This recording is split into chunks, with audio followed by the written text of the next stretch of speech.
I call to order this meeting of the Santa Barbara Unified School District's Board of Education for Tuesday, August 28th, 2018. And we will begin by rising to say the Pledge of Allegiance. Mr. Matsuoka.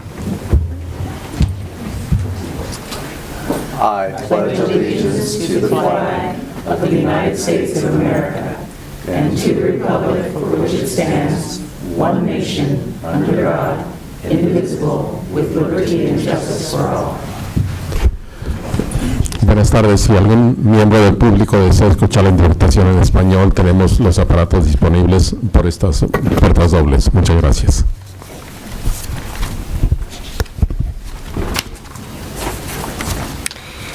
Thank you. And we also have headsets for the hearing impaired. They're available, so please indicate if you need a headset.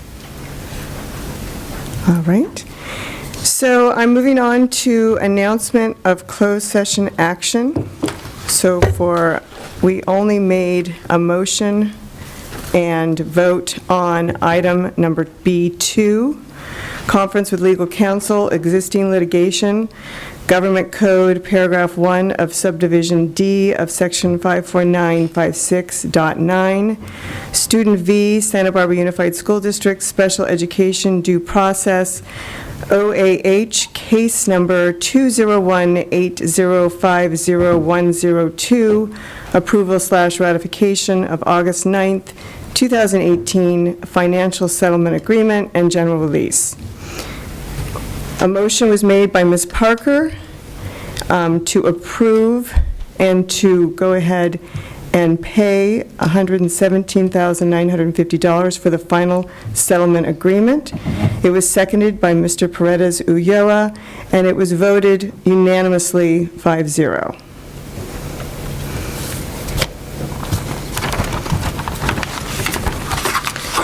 Moving forward to Superintendent's report, Mr. Matsuoka. I have two items to share, and we'll begin with an introduction of Stephanie Henderson. And the board voted on her interim assistant principal position last board meeting. She's been hard at work for, 3 weeks? However long we've been, well, it was before we opened school. And the board's seen her resume, so it'll be a chance for you to just see Stephanie, hear from her. She's been a teacher at DP for a while, English teacher, but involved in other supporting systems. She's coached athletics, and she's been an eager learner under Mr. Woodard. So welcome, Stephanie, and invite you to come share some comments with the school board.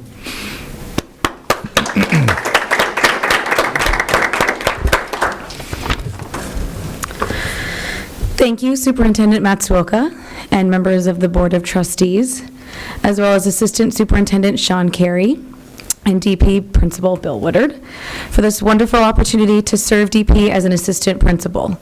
Over my time as a teacher at DP, I've worked hard to develop my leadership capacity by not only being a teacher of various levels of English and other subjects such as AVID, but also by serving as a club advisor, an athletic coach, a PLC lead, and the Allies for Equity Committee co-chair.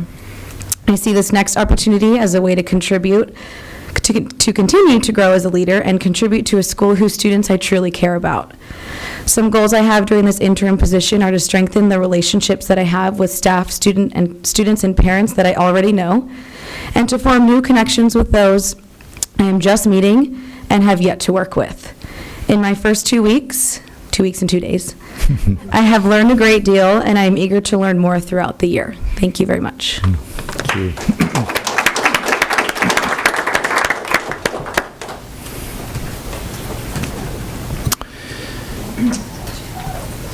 And I have a second comment about an employee, and this will be Rafael Santana's last board meeting where he provides translation services. Where'd he go?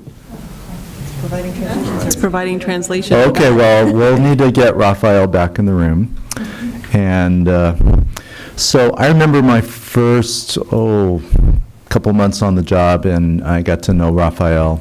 And they came from San Jose area. So we shared some stories about, common work experiences. So he's been in the Spanish interpretation and translation work since 2012. There he is. Welcome. And I think during his time, I think he's watched and we've watched this whole translation unit grow and get better and better.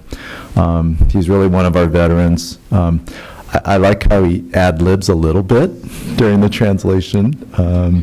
He just has a great heart and a great spirit. And his service and dedication to our community has just been unwavering now for 6 years. So, Raphael, we really appreciate your contributions to the community, to your presence at school board meetings. You've translated, interpreted at many school events. I've seen you, like, literally everywhere. Yes. And he always has a smile. He does it with a great heart. And they're retiring. So both he and Alicia, who served our district for a long time, I believe you're retiring to Paso Robles, or somewhere nearby. I'm not retiring. Alicia has, but I'm not. Well, you're going to keep working. So, but you will be leaving us, and we just wanted to take this moment to recognize and appreciate you. So, everybody, applause.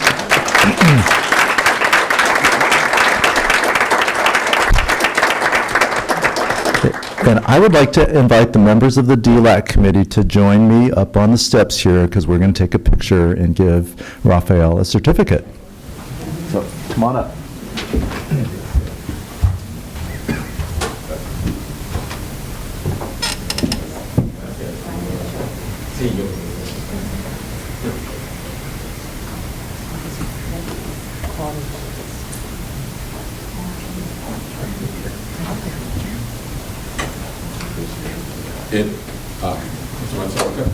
It's also been an honor to work for the district.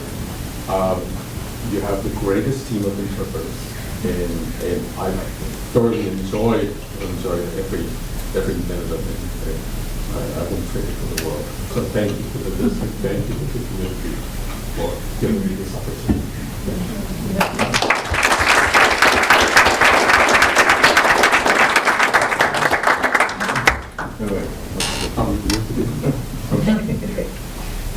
All right, scoot on close over there. Ready? 1, 2, and 3. 1, 2. Great, thank you. Thank you.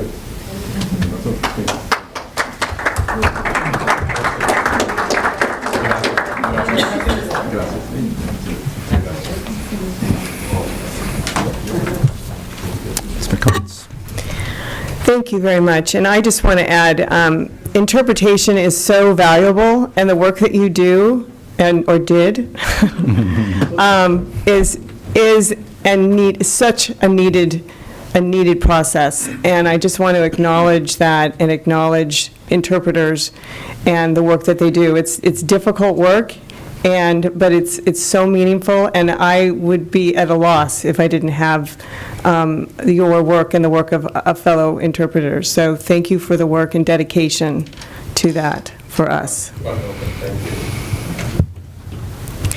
So moving on to board comments and correspondence. Do I have any? Ms. Capps? Thank you. So, I have a dream that our district will become a model of sustainability in the country.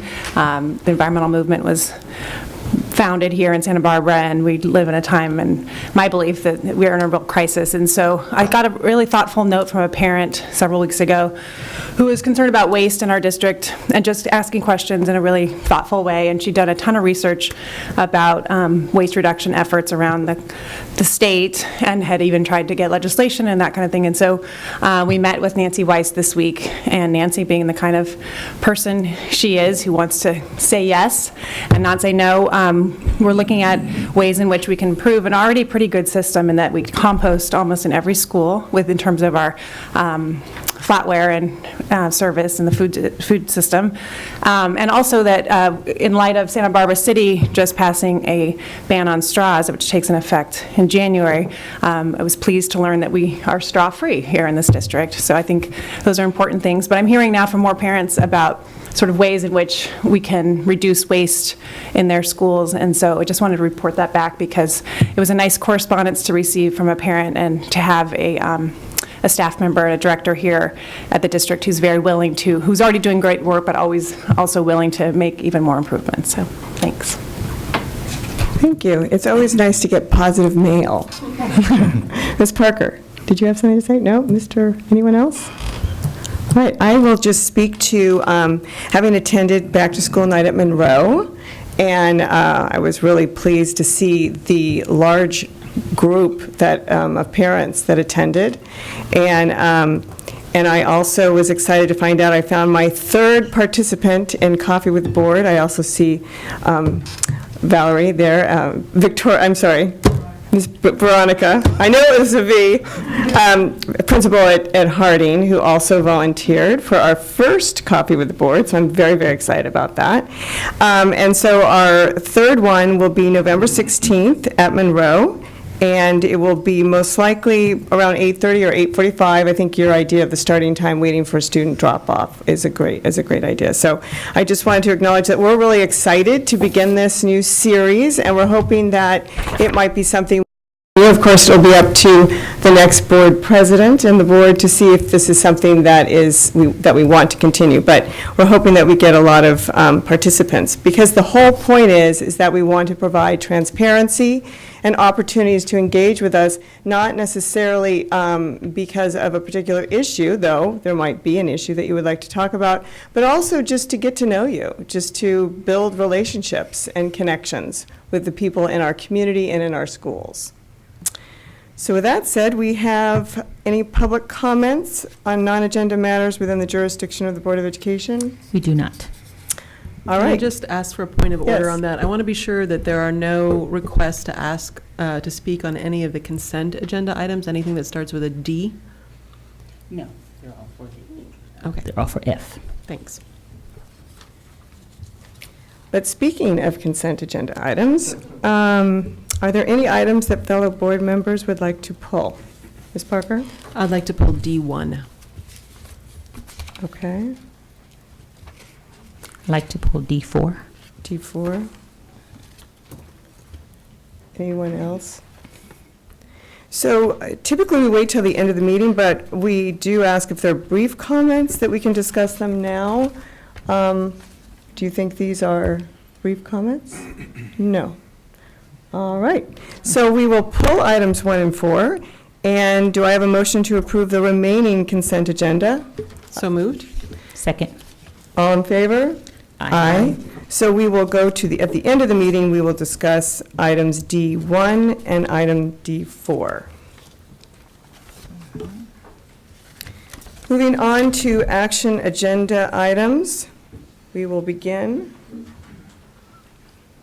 Here we go. E1, Board Action on Interdistrict Transfer Appeal, Education Code 46600-46611, Case Number 201819-T04. In the case of 201819-T04, move approval to deny petition for interdistrict transfer appeal. And can I just clarify that you've moved to deny the transfer appeal? Yes. Okay, and then I'll second that. All those in favor? Aye. Passes unanimously. Moving on to E2, Board Action on Interdistrict Transfer Appeal, Education Code 46600-46611, Case Number 201819-T05. In the case of 201819-T05, move to approve petition of interdistrict transfer appeal to a school with available space. Second? All those in favor? Aye. Passes unanimously. Moving on. Number 3, Board Action on Interdistrict Transfer Appeal, Education Code 46600-46611, Case Number 201819-T06. In the case of 201819-T06, move to approve petition of interdistrict transfer for appeal. Yeah, petition of interdistrict transfer appeal. The second. All those in favor? Aye. Moving on to number 4, Board Action on Interdistrict Transfer Appeal, Education Code 46600-46611, Case Number 201819-T07. In the case of 201819-T07, move to approve petition of interdistrict transfer appeal. Second. All those in favor? Aye. Passes unanimously. Number 5, board action on interdistrict transfer appeal, Education Code 46600-46611, case number 201819-08. In the case of 2018-1908, move to approve petition of interdistrict transfer to a school with available space. Second. All those in favor? Aye. Passes unanimously. Item number 6, board action on interdistrict transfer appeal, Education Code 46600-46611, case number 201819-T09. In the case of 201819-T10, move to approve petition of interdistrict transfer appeal to a school with available space. Can So I that just was- clarify the number on that one? Was that T09? T09, T09. T09? yeah. Number 6. Okay. In the case of 201819-T09, move to approve petition of to a school with available space. Second. All those in favor? Aye. Passes unanimously. Moving on to item number 7, board action on interdistrict transfer appeal, Education Code 46600-46611, case number 201819-T10. In the case of 201819-T-10, move approval for petition of school, move to approve petition of interdistrict transfer appeal to a school with available space. Second. All those in favor? Passes unanimously. Moving to item number 8, board action on interdistrict transfer appeal, Education Code 46600-46611, case number 201819-T11. In the case of 201819-T11, move to approve petition of interdistrict transfer appeal to a school with available space. Second. All those in favor? Passes unanimously. And I gladly move that over. Yes, we'll now move on to item number 9, new section. Board action on petition for readmission of an expelled student, Education Code 48918, case number 201617-05. In the case of 201617-05, move approval for readmission from expulsion for full expulsion for one school year ended June 2017, completed in 2018. Motion? Okay. I'm sorry, second. All those in favor? Aye. Aye. And can I ask for a pause for a moment? So maybe Dr. Wageneck might want to step out at this point if there are any interdistrict transfer appeal families here to answer their questions since they don't know their case numbers. Thank you. I'll be back for number 3. Okay.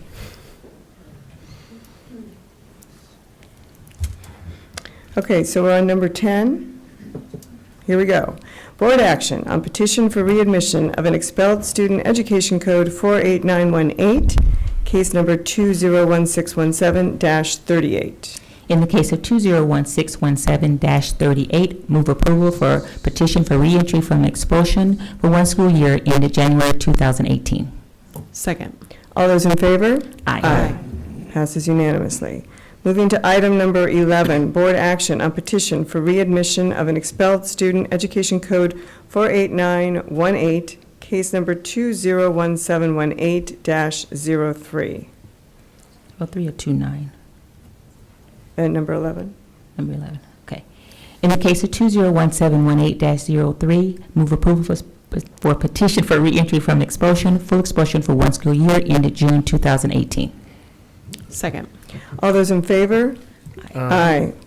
Passes unanimously. Moving to item number 12, board action on petition for readmission of an expelled student, Education Code 48918, case number 201718-29.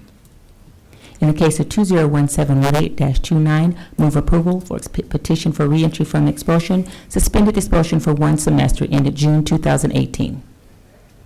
Second. All those in favor? Aye.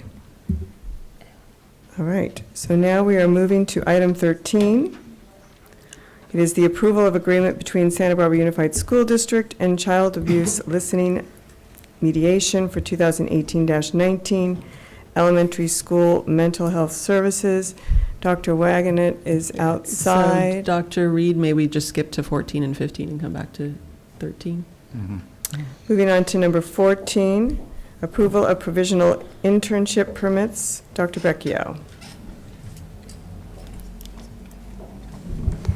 Good evening, members of the board. I come before you tonight with this item for your consideration. We have 2 teachers currently serving in special education, one at Monroe, one at Santa Barbara Community Academy. We are seeking approval so we can apply to the CTC for their provisional internship permit. And that does require that the board take action before we can seek approval from the CTC. I move approval of the provisional internship permits. Second. All those in favor? Aye. Thank you. Passes unanimously. We'll move now to item number 15, approval of 2018-19 Statement of Work for Innovate Ed. Ms. Carey and Dr. Ramirez. Yes, good evening, President Dr. Reed and other board members, fellow board members. We're here, Dr. Ramirez and myself, to ask for your approval of our contract with Innovate Ed. As you know, that Innovate Ed is a consulting firm that has been partnering with us for a couple of years now, and we have determined that we are making great strides in terms of our systems leadership. And improving systemic thinking around increases in student outcomes, improvements in student outcomes. We are also recognizing the need to continue building our own capacity to lead and support this work from a district instructional team layer to the level of the school leadership teams and even through our teacher teams and PLCs. So at the outset of this school year, 2018-2019, we have an express purpose of transitioning away from the consulting work with Innovate Ed through the building of our own capacity. I think I would commend to you the second attachment, which the first one is displaying on the screen right now, but the second attachment is not the most visually accessible, but it does let you see in a view with respective columns. It gives you a better sense, I think, of the nature of the activities that are that we engage in partnership with with Innovate Ed. So if you'll scroll down there, Mr. Rouse, you'll see that unique to this year, we do have time set aside for our newly reorganized Ed Services team, including new capacity with directors at the secondary and elementary level, and other shifts that we made. And so we as a team are building a lot of capacity this year in our own right and in consultation with Innovate Ed. We continue to have the principals meeting as cohorts. Of course, we feel like the SLT is the most foundational unit in moving a school forward. So it's this concept of leading from the middle and the group leading the group. But we will be doing some work with teacher teams and diving down into an area that's a little more granular than what we've been doing. Again, with the hope of kind of building infrastructure, building some habits and tools that will persist beyond this next school year. Our DLT is a district, it's an acronym that stands for our District Leadership Team. We meet regularly. It's a cross-section of cabinet members, Ed Services team members, and site leaders, as well as some teachers on special assignment. And this year, our DLT meetings include 2 out-of-area trips to participate in a conference. We're calling it the Fullen Conference, but it's networked improvement, as inspired largely by the research and work of Michael Fullen. So I like this view better because it gives you a sense of just at how many levels this robust partnership functions. And at this time, Dr. Ramirez and I can answer any questions you might have. I just have a question. When did you begin to work with Innovate Ed? How long have you been working with them? We began working, a small group of us, in the 15-16 school year, but that was something that was initiated statewide. where representatives from different districts throughout the state were able to come to learn about systems leadership and systems change. So it started very, very small, and eventually it built out into something where we wanted a more robust partnership. Thank you. I think it's exciting that you're transitioning after this year. I think that's a good move on the district's part to be able to take that on. And probably Mr. Matsuoka, Mr. Systems Man, was probably very helpful with that. So do we have a motion? I will move approval of the 2018-2019 Statement of Work for Innovate Ed. I second. All those in favor? Aye. Aye. Passes unanimously.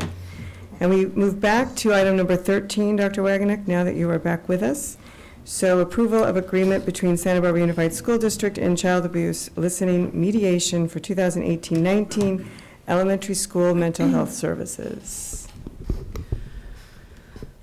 Thank you, Dr. Reed. School Board, I bring to you the proposed MOU for mental health services between Santa Barbara Unified School District and Child Abuse Listening Mediation, most often known as CALM. So this is the culmination of the work that started in May to co-construct a model of school-based mental health services for our students in preschool through grade 6. And at this point, I will open it up for any questions you might have.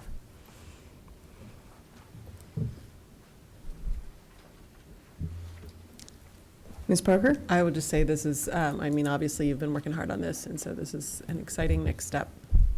And I'm very hopeful. Thank you. Mr. Paredes Ulloa? I'll just second that, and just really thankful for the work that the district has been doing with CALM to try to backfill the funding necessary to make this into a full program as opposed to the semi-program that we saw at the end of last school year. And yeah, I mean, I couldn't be prouder of this work and what you've done with this, Dr. Wagener, and I look forward to seeing this continue and really flourish with our district, so thank you.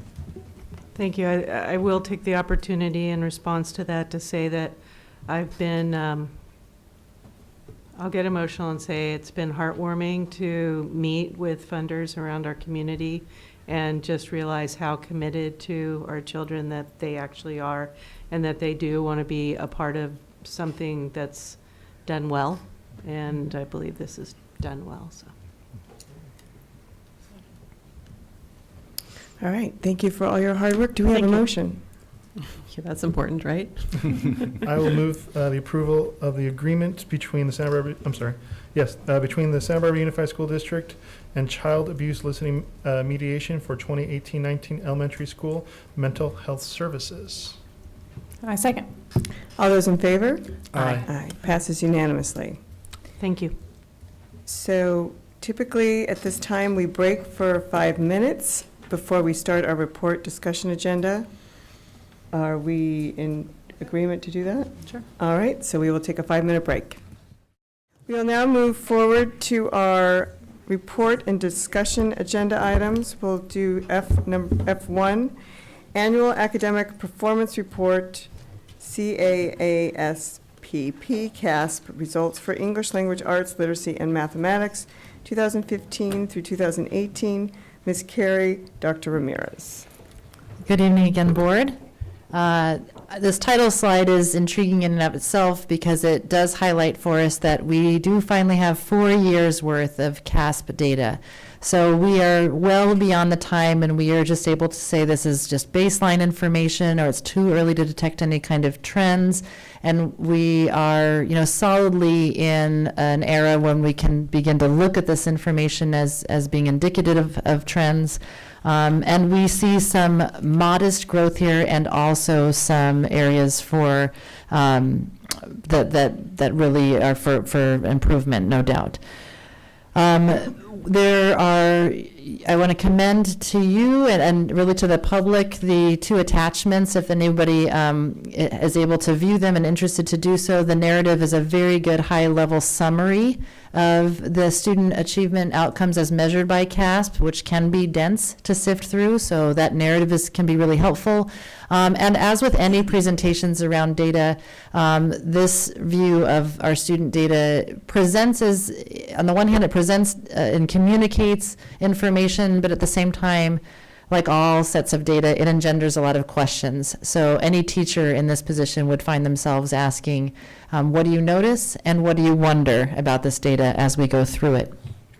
We wanted to highlight this for you because there's been a lot of conversation in recent days and weeks about our district's mission, also our core values. But we do have an instructional vision that is iterating and evolving. It is one that we feel very confident of providing to all of our practitioners, TK-12, an entry point, and that is to ensure that students' capacity to read, reason, and communicate prepares them for college and career readiness.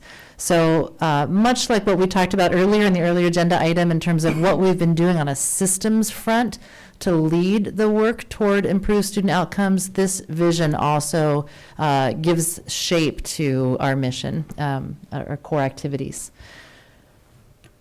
So what we'll see here, and there's several sections to this report. First is some district-wide views of student data, then we'll look at a view by subgroup, and then we'll look at a view by school. So there's different ways to sort and view this data. In the district-wide view, and this is a view of ELA, you'll see here over the 4 years, as I said, some modest growth. This is probably, but still overall that 55% of our students are in the standard, met or exceeded performance bands. So just to remind, I'll offer several reminders as we go through this for everyone's benefit, that students land in performance bands of standard exceeded, standard met, standard nearly met, and standard not met. But in addition to that bucket or band in which they land, they also get a scaled score, and we'll dive into that a little bit more in a couple of slides. An important high-level takeaway, though, is that the state's new accountability system, not so new anymore, the state's current accountability system actually expects and rewards growth. So do keep in mind that if students were just performing at their same level every year, we would, when we see growth like this, we're seeing a student not only in the aggregate, we're not only seeing students improve, but we're seeing them improved against a more rigorous standard with every year that they matriculate through the public school system. So I'll talk about that a little bit more. But it helps to kind of understand that growth here, while incremental, does also represent growth against an increasingly rigorous standard. And then you'll see that even though there's this kind of modest arc of improvement over time, that the results by grade level are varied. So we saw the greatest gains. Again, I'm in kind of the high-level takeaways mode. We saw the greatest gains. We saw greater gains in elementary grade spans than in the secondary grade spans, but we also see higher performance levels in secondary grade spans than we do in elementary. So those are, again, still just some high-level takeaways. This is a good slide for me just to remind everyone that this is about capturing third grader, the performance of third graders, the performance of fourth graders. You have to keep in mind that they're not the same, that there's a cohort effect here, a cohort effect that is very difficult to explore in any kind of depth with this high level of view of student data. But when we look at 4 years worth of data, we're talking about, 2015-16 third graders become 2016-17 fourth graders. And so that's just a reminder for everyone viewing this data. In this slide, this really is where the mention of scaled score becomes pertinent again. So we sometimes use this phrase distance from level 3, and level 3 again is standard met. So of the 4 performance bands, standard not met, standard nearly met, standard met, and standard exceeded. When we say distance from 3 is, and each one of those performance bands has a window of scaled score. It's a 4-digit number, and we're interested in, what does it take to cross that threshold into the standard met territory? So when we say level 3 or a student has achieved level 3, they've crossed over that bottom threshold, that floor of the bandwidth for level 3. So for a third grader, if they have a score of 2450, they're solidly in the standard MET range. Now, if they kept that score of 2450 next year, once they're a fourth grader, that would actually land them in level 2, standard nearly met. So again, they have to keep improving against a more rigorous standard in order to be demonstrating growth. So what we see here is on the y-axis, when you see that 0, that is equivalent to that level 3, the bottom of the range for level 3. So if you need a 2430 as a third grader to be considered standard met, then how many points above that or below that with your scaled score are you? And what we see here is that over time, we see growth in that for grades 3 through 8. And this is a large grab of students. So this is all of our 3rd through 8th graders and the average of their scaled score. It's a little simpler sometimes to think about as just 11th graders. So just one grade level, 1,500 kids, what their scores were on the ELA portion of CASP, how much against that standard 3, that standard MET threshold, did they improve or did they lose ground? I will note here that in general, we don't have the data yet as released by the state, so state level reports are not out. We have our own scores in our own system, and this presentation of data is based on that, but we don't yet have, for example, the state average for last year, so you'll see that that's missing in slides, that hyphenated line, because it's not released yet. That data is embargoed. And you'll also see that our analysis of data shows us that when it comes to grade 11, and this is not so true of grades 3 through 8, there's some data verification that is problematic, and we tend to rate ourselves and project lower scores than what ends up coming in for the state.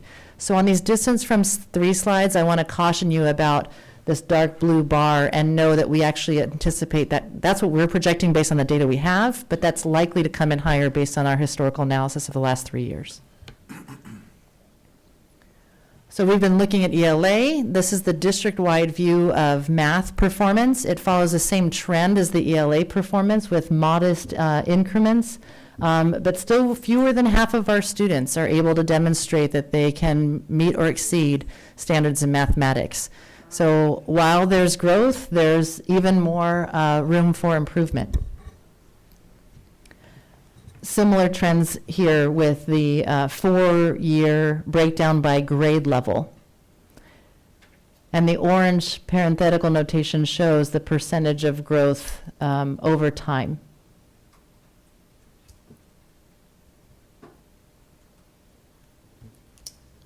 Here's our distance from 3 view for mathematics. So a notable here is because, and you can see kind of how this all fits together, because fewer than half of our students are showing that they can meet level 3, that's why we don't see any bars above that 0 on the y-axis, because we still do not yet have the aggregate average of our students taking math crossing over into saying, more than half of them have crossed over that level 3 threshold. And again, taking that final bar for grade 11 with a grain of salt. Oh, I will note on this slide, and I'll toggle back quickly, that this is our dashboard prediction, which is only based on grades 3 through 8. For the high school, the dashboard indicators become the college career readiness indicators, which a lot is embedded in that indicator. So for mathematics, we're predicting the 3 orange pie pieces there, and for ELA, we're predicting the 4, the green over in the inset there.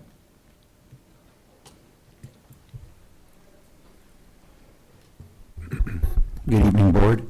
I'll be walking us through the performance and growth by subgroup, by demographic subgroup. Just to, as a point of reference, this is a little different than the information and the data that you just saw.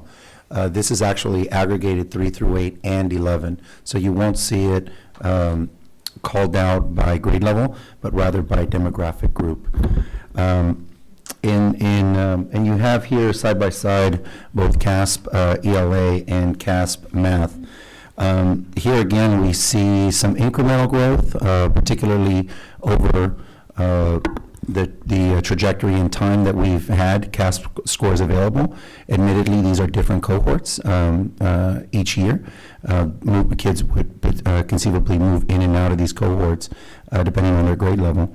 Where we have seen some rather remarkable growth would be in both ELA and Math relative to our African American students. That's where we do see some very promising gains.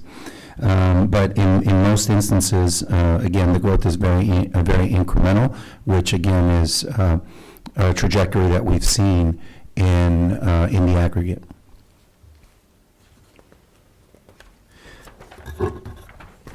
Here we have a breakdown by language, and what we have is specifically our ELs in both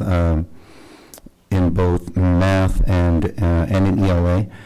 One of the things that I would like to represent with this is as students reclassify, they come into this group identified as reclassified, and although that is viewed here as one group, again, it is a very a wide array of learners, and again in different grade levels as they come in and out of even testing grades. So, for example, in 2015-16, we may have picked up students that were in 8th grade. The following year, they're now in 9th grade. They're not assessing, nor are they part of the cohort. So it is not a consistent cohort, to just interject that thought.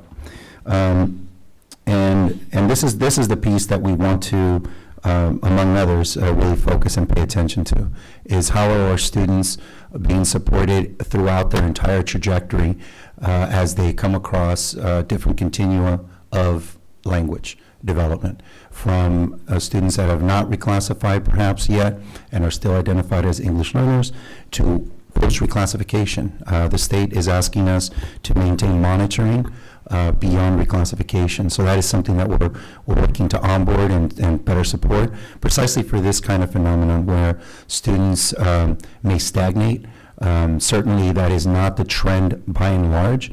Reclassified students tend to do better as a cohort, but that's not true of every student, nor is it true of every cohort, even by grade level or by school. So the monitoring of students post-reclassification is going to be very important.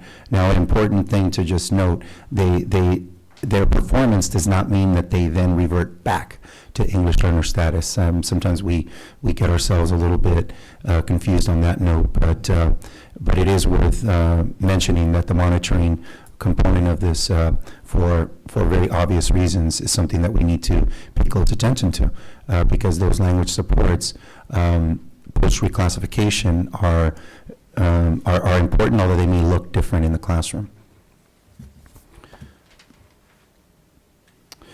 Here we have the status of our students based on socioeconomic background. And to the left, you'll see students that are considered socioeconomically disadvantaged.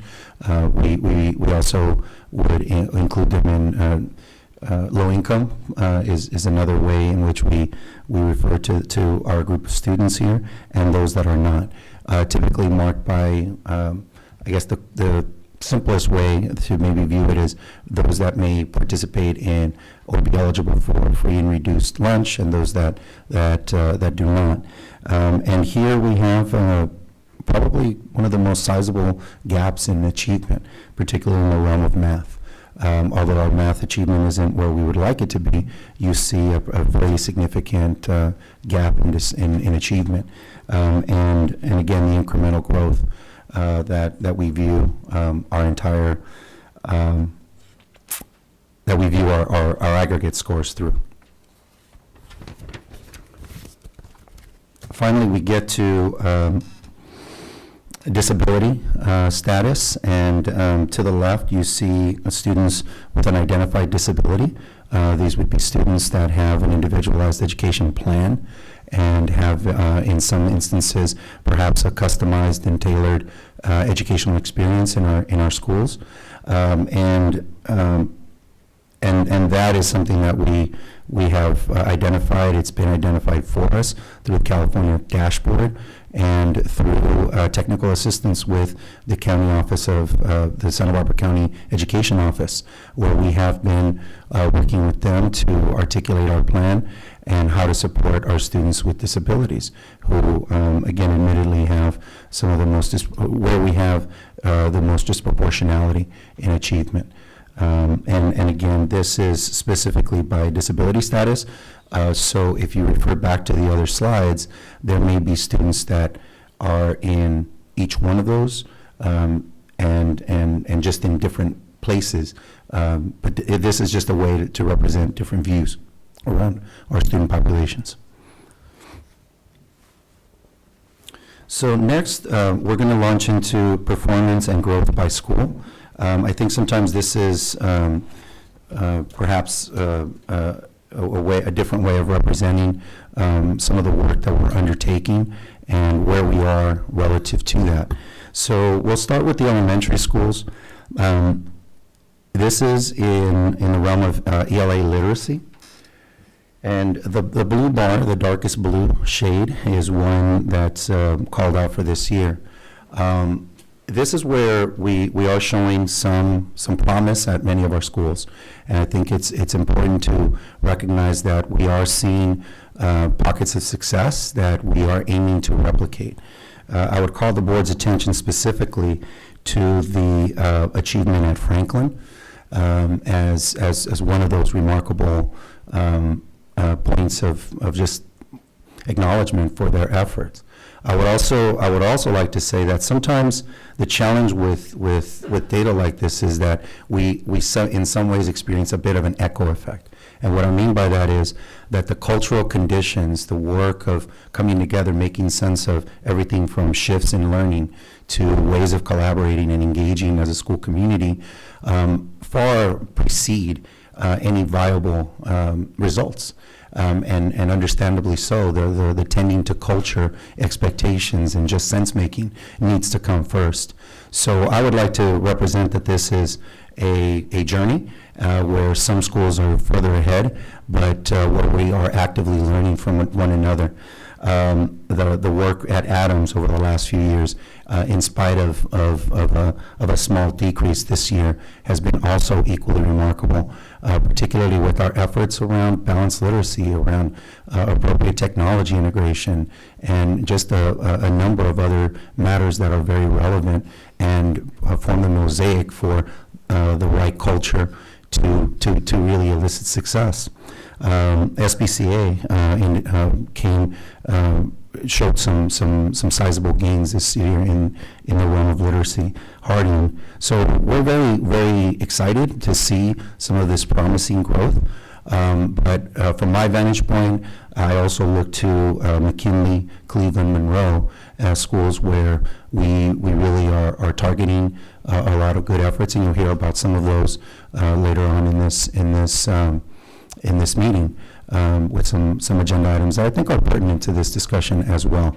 But I just wanted to represent that there are some significant pockets of success that I think can really put our finger on some key initiatives and ways that can substantiate why these results are happening. And I can assure you that they're not by chance. They're very much by design and with a lot of intent behind them. I'm going to go ahead and flip to math, just to have a discussion around math in this space. And then I'll turn it over to Ms. Carey for a discussion around the secondary schools. But here, representing the elementary schools, again, you see growth in some key schools and some trends that, although not one for one, are rather closely aligned between ELA and math. And although math will always and forever be its own universe, what we also know is that the ability to be literate, and it's why we led with that instructional vision, is hugely important to the development of math practices and competencies, particularly as it relates to this assessment, which is in its own right much more robust and just a much bigger representation of what kids can do with the skills and learnings that they have. So we are certainly not satisfied with the achievement again at some of our schools, but we also recognize that there are some cultural pieces that we're focusing on that will inform our work now and moving forward.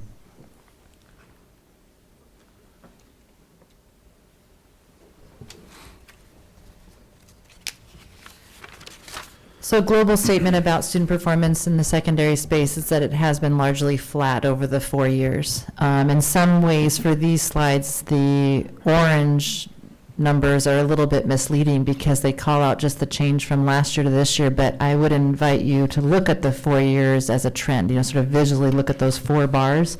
When it comes to junior high ELA, again, I think you'll perceive that sort of general flatness I'm describing with one notable exception. And this is where I'll piggyback on Dr. Ramirez's comment about just being familiar because of the work with systems leadership and the visibility we get to the kinds of processes that different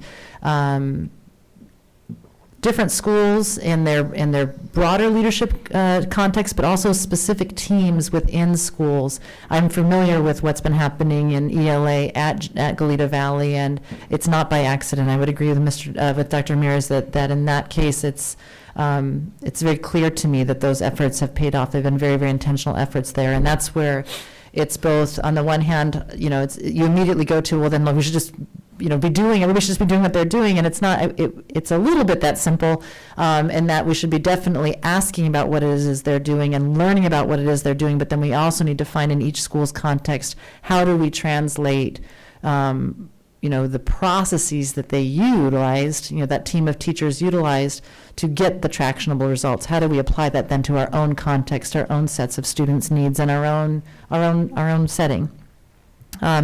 Same thing for the high schools. Again, I feel like that's a largely flat kind of pattern there for ELA.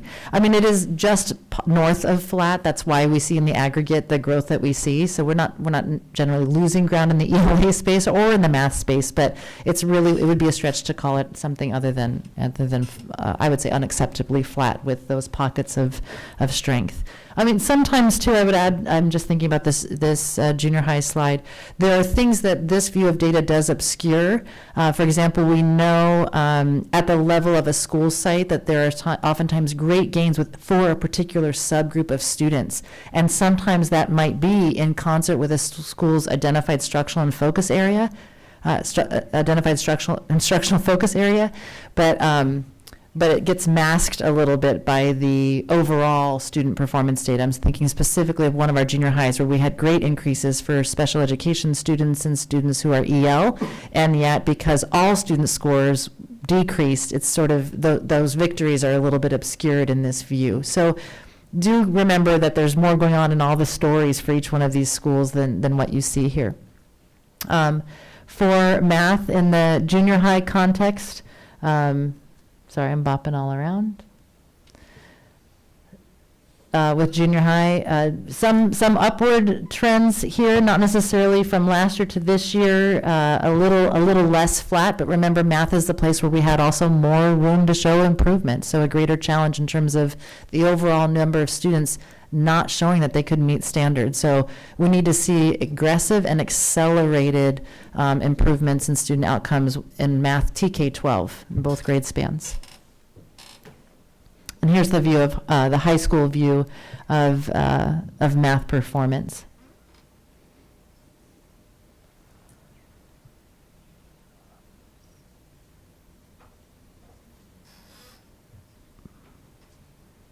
Slightly more flat than the junior high view. So what this data tells us overall is that we have tremendous work ahead, as we have known and sensed, and as we are sort of in the midst of daily, to continue ensuring that all students are able to be equipped to demonstrate that they can master standards for ELA, and but particularly for math, where we have that more acute need. We do see examples of school sites in particular, of grade levels, and even some examples that maybe don't show up in this presentation of where there have been very successful efforts as relates to subgroups. But we have a long way to go before we can feel very proud of the gains that we're showing, so that we are continuing to ensure that all students perform at high levels. So maintaining that excellence for some while ensuring that all students have that same opportunity and ultimately that same learning outcome as measured by CASP. I think at this time we're ready to entertain any comments or questions that board members may have. Thank you. Ms. Parker? Thank you, and I do appreciate the direction that the district is going, although I would say that it's disheartening to see so much room for improvement.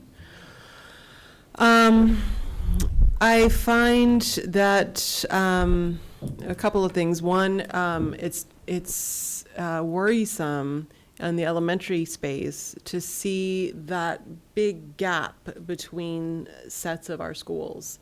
And at the junior high level, you would say I would really need to see the demographic breakdown, because the demographics, for example, between La Colina and La Cumbre are so different that I would want to see the subgroup breakdown to really see how students are doing.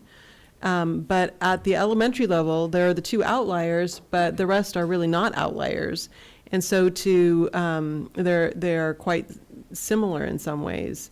And if I were a parent in this district, I would be looking at that going, okay, well, these are schools that I need to have my kid at to show that kind of growth. And I am really worried about that. I think it's very disheartening to see that kind of gap. So that's one thing I'll say, and then I'll let you address that in just a moment, Dr. Ramirez. And then the other piece is district-wide. We have been so focusing on language arts, and I think a lot has been about capacity. Like we need to keep in mind how much teachers can take on in terms of professional development, and there's this new program rolling out, and so the focus has been there. But it shows in the math scores. And I'm hoping to hear that there is a plan to pivot to introduce that level of professional development around math instruction, because you can say we're gonna get to that, but it doesn't matter for the individual student who's been going through and missing out on the best type of math instruction, or the math instruction that each particular student needs. And so I'm hoping that you can address those 2 points. Well, absolutely. I think to your point about the disparity that exists from one school to another, what I would offer up is that it's just as concerning for me. And to be quite frank, it has required a certain level of candor in discussing what are the present conditions and what is resulting in the achievement of these achievement levels for students.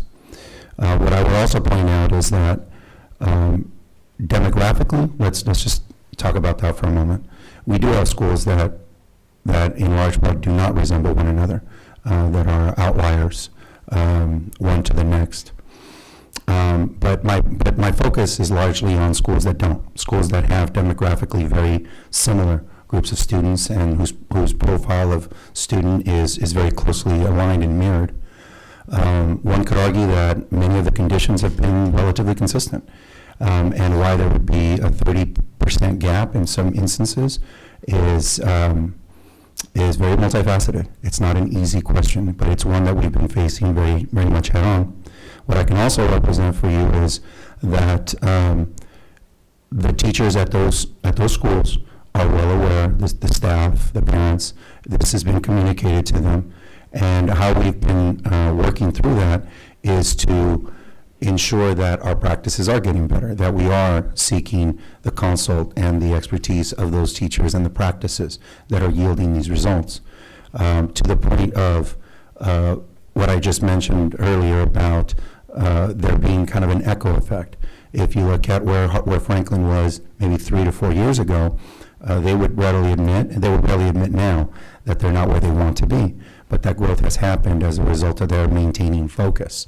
And that is where some of the challenge lies, is that the very same pressure points to take on more, to take on different, are the very ones that may inadvertently lead us to a place where we wind up trying to serve too many masters in a sense. And that's always going to be a point of tension for us, particularly in the elementary space where there's one teacher teaching across content, and the ability to hold new learning, to be able to collaborate effectively around it, to assess in a way that provides the right level of data to lead to different changes. I'm afraid to say it does take a lot. There's no way around it. You noted the focus on literacy. It's been a years-long, and Ms. Parker, you've been a part of it for the time that I've been here. But it is also showing results. And you see it in that these are not just nominal gains. In certain instances, they're really more than incremental. They're really significant changes.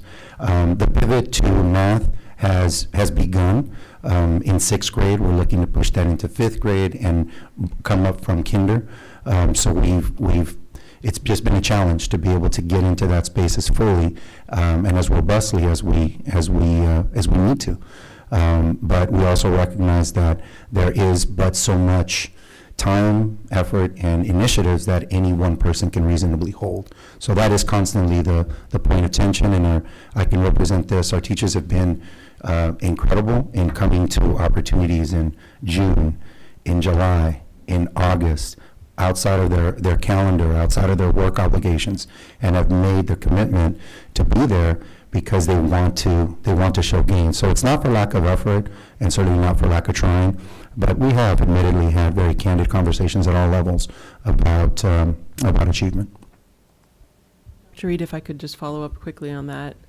I appreciate that, and I know that staff at each site, especially sites where they see this disparity, that they take it hard when they see these kinds of results, and so I want to be sensitive to that. But I also want us to be really transparent, both with the public, but really with parents at the school site, because I feel like they need to know. This is not something that should be masked in any way. You can get so focused on your individual student, and rightfully so, but they need to be talking about it as a parent community with the staff. And it should be a team conversation between parents and teachers.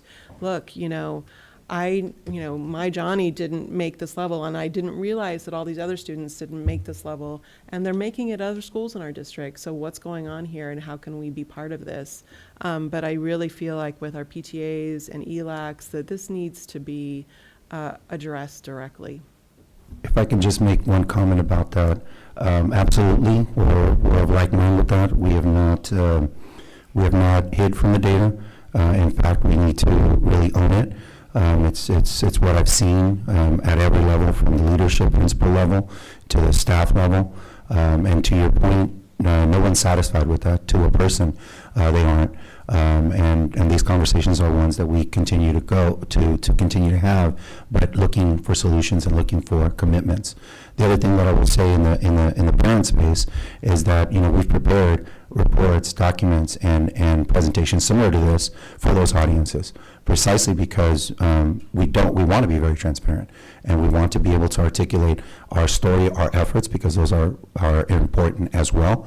But we've brought those into our parent events, our parent programming, and our parent groups, just to make sure that we are just being very honest and candid with everybody about where we're currently situated and what our efforts and plans are for improvement. Ms. Capps. Well, first, I just want to thank Ms. Parker for her, she took a lot of words out of my mouth. I appreciate just the sensitivity that these results, if you're working at a school that is not achieving as well, that you hopefully would feel motivated by these results, but we want to be sensitive to the feeling of there. But on your point about transparency, if you could just elaborate, if I'm, as I am a parent, how would I find this information if I'm, choosing or thinking about options? Where does it currently exist, if you can just be really clear about that? We obviously, we send all of this information to our principals. We send it out. Many of them have gone as far as to send some components of this through their vehicles for communication. But in addition to that, it comes into the work of our ELACs, our school site councils. If you're asking specifically the question of where does a report like this live, that's a really great question. I don't know that it lives in any one particular place. Where we draw from it is in documents like the single plans, and that's represented there. Sure. So all of those are on our website. But I think we can do more around providing a more clear and kind of unfiltered view to achievement, to your point, just so that it's more readily available for parents. Yeah, I think that'd be great, given the website is revamped and really easy to use. That would be a nice thing. If I could follow on, because I know that this is rote to you to some degree, but I want to go back to what Ms. Carey said at the beginning, that this, we now have 4 years, and I appreciated that context and that beginning, and because I think generally when you get results and it's just been 1 or 2 years, it's not as, you can sort of say, oh, it's just a snapshot, but this is, now we really do, this is an important report. And if you can speak to, and then you said a couple of things that I appreciate, Dr. Ramirez, about like being, not having very candid conversations and not sort of just being somewhat aggressive about taking this report and understanding and what can we learn from it. If you could speak to just an opportunity that, for example, a teacher who wants to know, hey, what the heck is going on at Franklin that's working so well? How would that actually happen? How would that exchange happen? Or how many exchange opportunities would there be? Because it just seems like we need to, I know you are, but I would love to just have you elaborate on how you're facilitating those kinds of exchanges between campuses. Thanks. So I think, and it's true of education in my experience, is that oftentimes we rely on those things, on those efforts to be more ad hoc, more intermittent.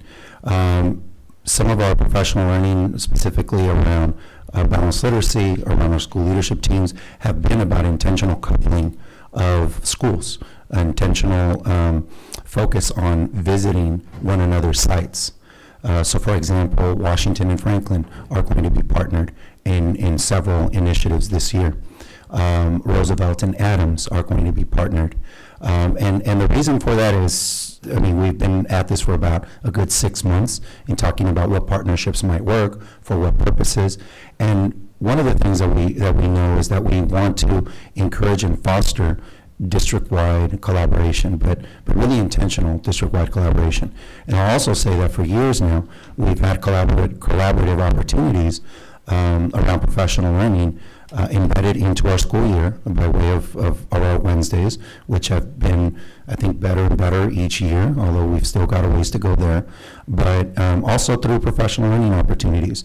We had most recently at Adams, over 90 teachers from across the schools come in that second week of August. So the intentionality has increased dramatically for us to set the stage for some very important conversations to happen. The other thing from a leadership perspective is we have been really diligently at work these last couple of years in building capacity within our principals to operate collegially with one another. Principals also need the support of their peers and the support of us as a district in developing their capacity. They are the lone presence sometimes at a campus, and that can be a very challenging experience for them. So we need to make sure that they feel surrounded so that they can make the right decisions and also go after the right root causes, which sometimes don't present themselves as obviously as one might think.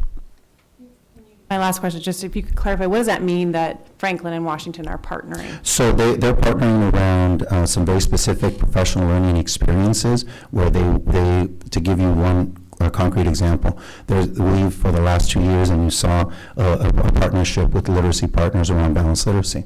So the design for this year is to have teachers at Washington visit teachers at Franklin, and vice versa, for 4 rounds or 2 rounds of what I would call home and away.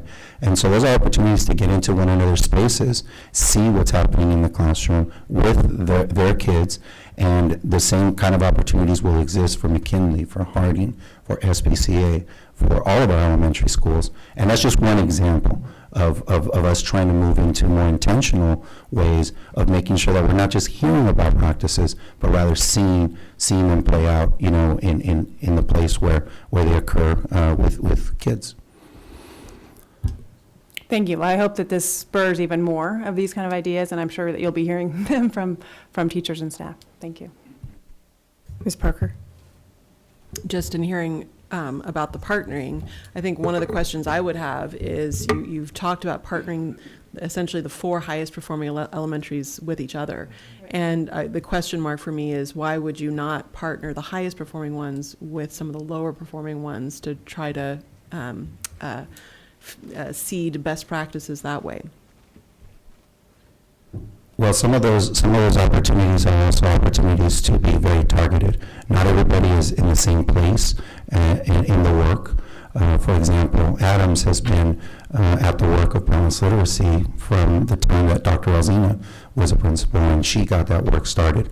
So we want to make sure that in these partnerships that we are advancing the work of those who are already well underway, and targeting very specifically and building up the practices of those where these efforts are more nascent.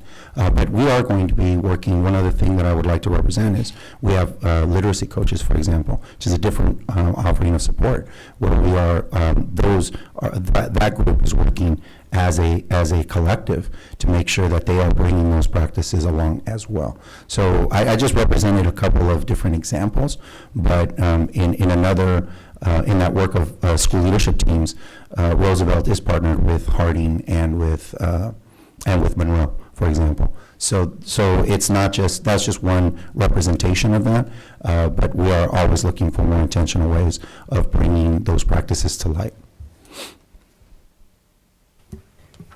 Ms. Sims-Moton. Thank you. I want to first thank you for this report, and I want to appreciate the comments by my fellow board members. As I listen, I think there's a huge piece that's missing here. I've heard us talk about our teachers. I've heard us talk about the district. I've heard us talk about best practice. But I think we're leaving out a huge important part, and that's our students. So how do we engage them in the successes that's going on, the successes that we have, and also the part about there's still work to do. So how do we engage them? Because in the end, they're really a big part of the success of this. And I just see them being left out in the conversation, just being talking around them as opposed to including them in that, because I see them being, an integral part to being proud of the school and moving these things forward. So I would just ask, how do we include them?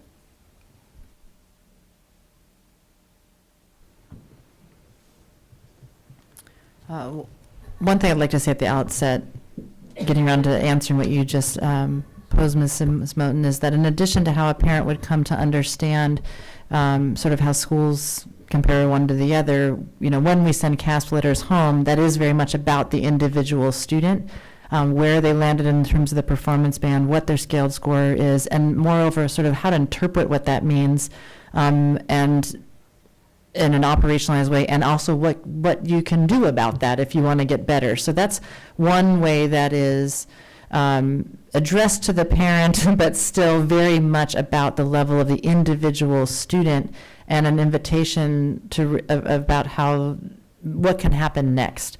So I don't know how aware everybody is of what those letters look like, or how they come across to a parent and a student, hopefully. I think Dr. Ramirez will probably speak a little bit more to sort of developmentally what happens in grade 3 versus 5 versus, what I can say about the junior high grades and grade 11. So I can say to you very, very clearly that in our high schools around that college career readiness indicator And around, I mean, it's just sort of interesting that they're assessed every year, students are, and then they just aren't for 9th and 10th, but there's this one time in high school when they are.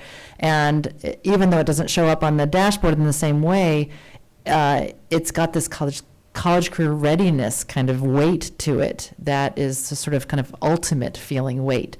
And I can assure you that certainly at our respective high schools, that it's something that's very explicitly discussed, not only because there is just that one administration, so we really need all students to participate in it. There isn't another time. And so I'm just kind of looking askance at Dr. Becchio, because he and I very recently have been involved in efforts to oftentimes go classroom to classroom, and not just, I don't want to conjure up like memories that I have at least that are somewhat traumatic around the years of API and NCLB, where it really was about coaching to a test that was actually really hard to kind of get behind, because it was about discrete knowledge and sort of multiple choice. We are instead talking with students about why this is a kind of assessment that matters much more, not just in terms of how it makes them sort of seem on paper, but in terms of to do well on these tests, the way they are designed as true performance tasks. It really is impressive. I don't know if you've had the opportunity, and we a lot of schools do this in their PTSA meetings and in other opportunities, but to just give parents an experience, and definitely to give their teaching faculty an experience of a performance task for math and what it takes to arrive at a level 3.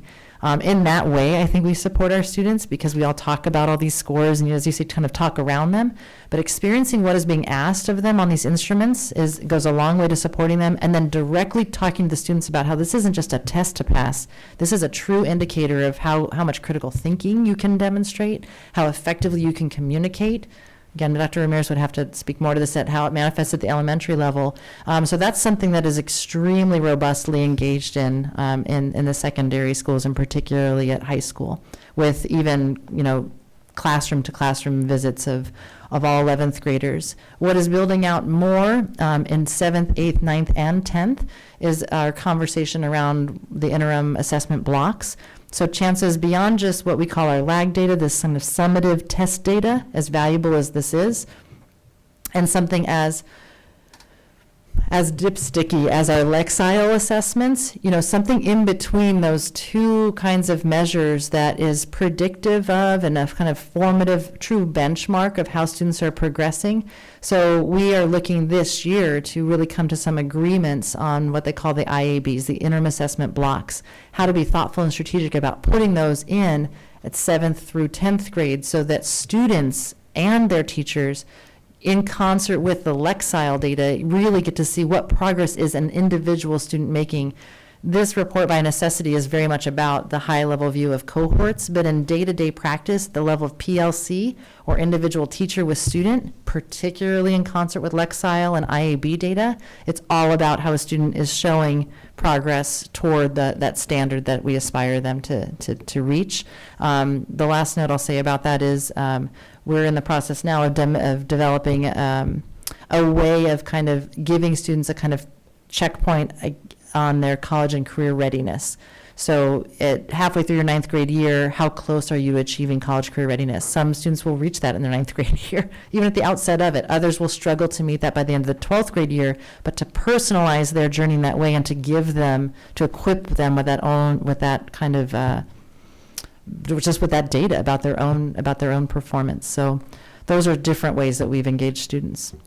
And I appreciate that, and I don't mean no disrespect when I said that, but that's really dry. How do you get them excited about that? I mean, I like where you're showing, like if you're doing like a United Way, you show your goals, a more visual piece, so you get on board with that. So I heard everything you said, and yes, we're hearing it at that level, but it's like, how do you engage them? And I know it has to be developmentally in terms of that, but how do you excite a first grader about that? There are ways to do that, so that's what I'm wondering in terms of getting excited about it as a school, even at the high level. Our school is doing this. And they can say, oh, we celebrate that, but we still have work to do. So how do you engage at that level? Because what you just said, all true and good, makes no difference to me in first grade, not even at this point, even, at the level I am. Just how do you get excited about that and want to really be a part of the success of the school, moving these bars forward and really on their level, helping them understand what that looks like and that they are part of that success?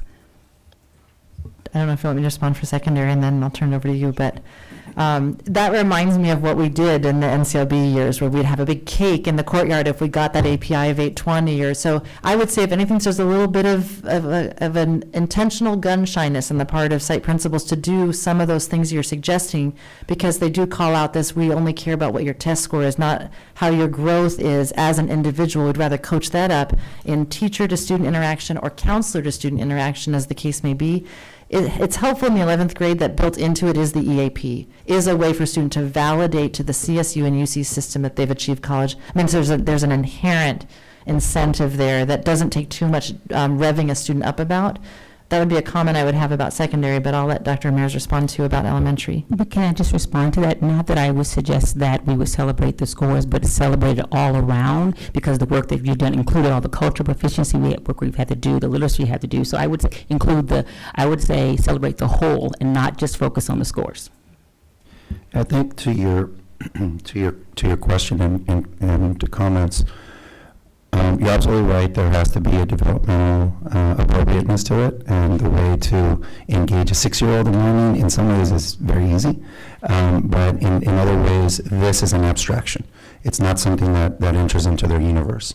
As kids get older, as they get into 4th, 5th, 6th grade, these metrics, if you will, become a little more relevant, and students begin to own them.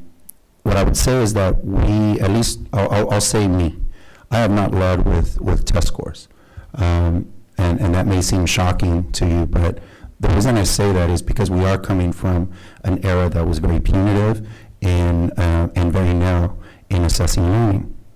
So we have been talking about how to redesign learning. How do you get students activated around and owning their learning, not their results, their learning? That's where I will point to our work around Balanced Literacy Reading Writing Workshop, where students have agency, or at least more so than that they're producing writing and reading, that they're self-selecting, that they have goals in mind for what to reach next, and that they're measuring against themselves.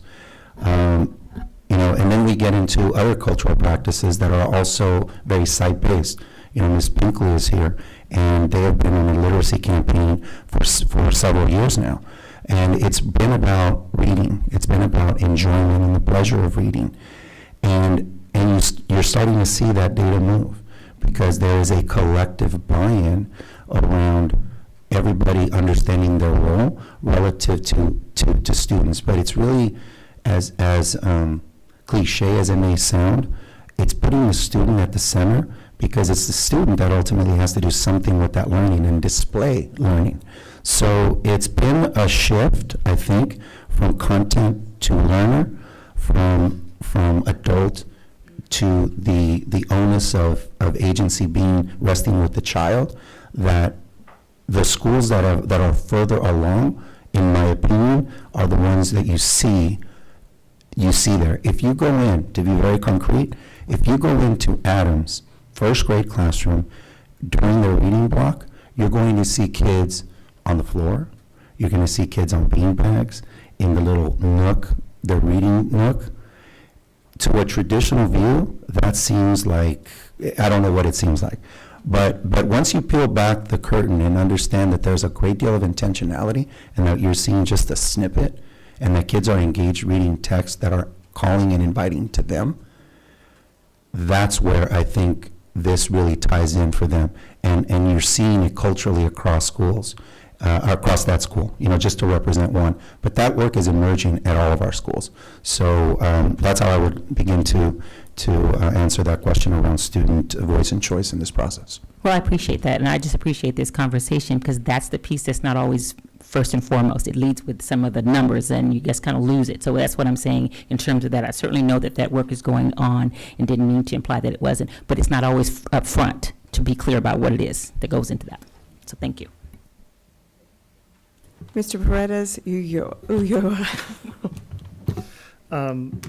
So whenever I hear see anything that looks like a standardized test, I freak out inside, because I went through school Santa Barbara Unified, and I went through as many standardized tests as I probably wish to remember. And I've seen one of two things. I've either seen you have your instruction, then there's this jarring kind of event. You take your standardized test, and it may or may not align with what you were actually taught. You know, there might be terms, there might be things that just you never touched on. And then you see the opposite, which I think we saw around NCLB and other efforts where you just teach to the test. So I'm not saying teach the test, because God forbid we ever do that in this district, ever. But how seeing the CASP and seeing our instructional methods in the classroom, our curriculums, how aligned are our practices to prepare, you know, how fair is the CASP to what we're actually teaching? You know, how we're actually preparing them. And again, not teaching to the test, but is it a true evaluative tool, or is it missing the mark? And That's a question. We're fighting over the response first. Let me represent it this way. In my opinion, a couple of things have happened. We have more robust technology that is better able to assess different domains and competencies of just learning. That's one component of it. So the standardized tests that maybe some of us were familiar with, ABC options, some of that still remains, but it's in some cases a very limited view. These assessments are computer adaptive, almost personalized to the student, with thousands upon thousands of items that then make that assessment experience unique to the student.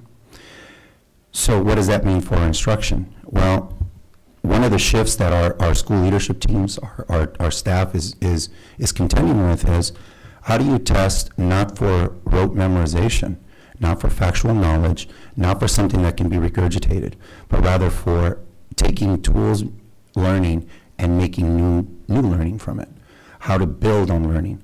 And that's where we get into this idea of depth of knowledge. So the depth of knowledge 4 would be completely creating new experiences for a world audience, if you will. Very different than anything that many of us ever experienced, where there was a very specific question stem, A, B, C, or D, you could choose, and that's typically how standardized assessment worked. And even that had its level of rigor in its own more basic way. So how do we assess for more integrated learning? How do we create opportunities for teachers to even have the freedom to be able to think in more integrated ways? Well, that's a significant shift. That takes a lot of learning. It goes back to the comment I made earlier. The ability to focus and be able to get good at one thing is incredibly important, and yet we have to be good at all things. And so I think that the most significant shift is that these new assessments are testing for a cognitive load that is completely unlike any assessments in the past. And it's why it's revealing that our instruction needs to come together, not in a one-off way with individual classrooms, but in the collective. And that's where this work of systems leadership is really important, because you have to come to consensus, and you have to have a common understanding of what do you mean by a depth of knowledge 3 or 4. And if you don't have consensus around that, then it's going to be very difficult for students to then display that on a standardized assessment, or in any assessment for that matter. So I think there's a couple of different nuances that have certainly shifted, but our teachers have been very receptive to that, have been really collaborating with one another in retooling and bringing over from past eras the experiences and experience that is frankly very relevant, but how to extend that into the new, not just content, but cognitive load that is expected of students in the new standards.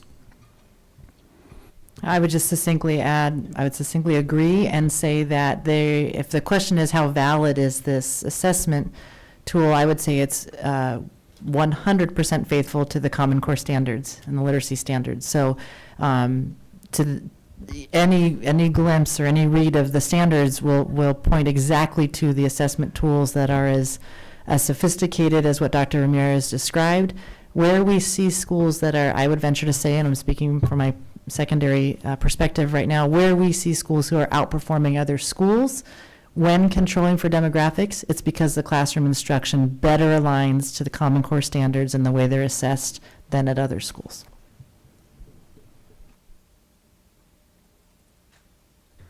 All right, well, I think I support all of my colleagues and appreciate all of your comments. I would just, and I appreciate your reports and your answering the questions. I guess I would just go back to the transparency of best practices. I mean, the terms that you've spoken are, in academic speak, best practices, key initiatives by design, maintaining focus on key initiatives. I mean, so how can we make this language transparent to parents and students? And how can we engage them perhaps more opportunities at each campus? So I kind of look at Ms. Sims-Moton's comments of getting the excitement and engagement to that. So what practical things can parents be doing and students be doing, and can we have those discussions, and maybe we are, at the different school sites, just to provide an opportunity to bring that engagement on if it's not there? Clearly, and you can see more, obviously some schools more successful than others.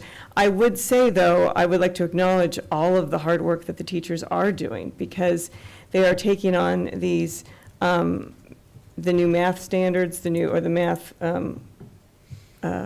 frameworks, and they're trying to make sense of it, and they're trying to work and garner knowledge, and how can they engage their students that way. So I understand that, but at the same time, it's working at other places better than others.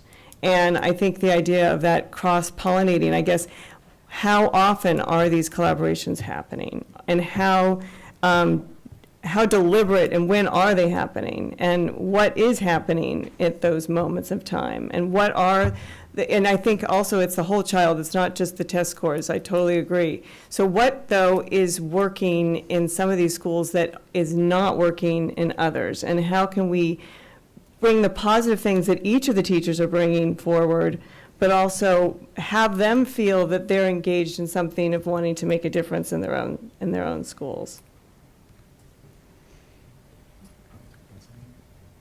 Yeah, that was several questions. Let me see. The first one is had to do with how do we get more engagement from students and parents around this, and you said maybe we are. I guess the practical what is practical? Mm-hmm. It's one thing to say we're doing this and we're working together and we're teaming and we're meeting periodically Mm-hmm. and we're having these conversations, but what is actually practically happening? What are parents doing? How are they being supported to engage with their students to support their needs? Like, is there a study session or an engagement session for parents to understand the CASP report and then to have these discussions and understand what that means, exactly what they can be doing at home with their students?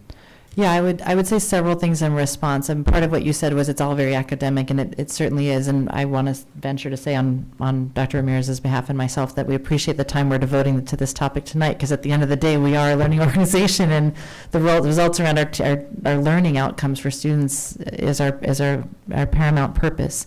I think that's part of why we inserted that instructional vision slide, to take that language register out of district initiatives and best practices and systems leadership to, can they read, reason, and communicate?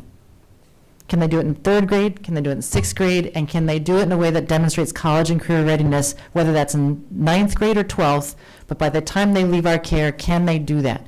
And that's some exercises we went through to make something more comprehensible, more accessible. So bar graphs and scaled scores aside, can you read, reason, and communicate?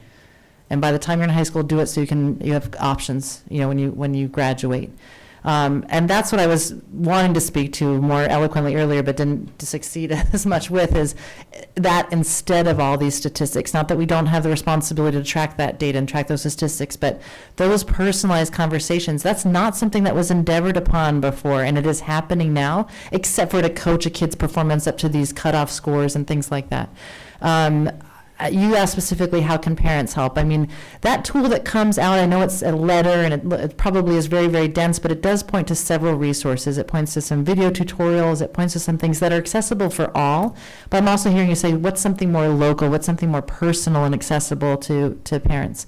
I think in addition to the standing opportunities that there are through different parent education events, which do differ from site to site, I think there's room that we could get better at there. I'm hearing it tonight from the dais. I would actually use it as an opportunity to kind of invite more feedback and suggestions about ways that, again, I have experiences around inviting parents to engage with performance tasks at level DOK 3 and 4, and it's very engaging, and it's a game changer for parents who get to have that experience. So I think if we find things like that that really kind of call the attention,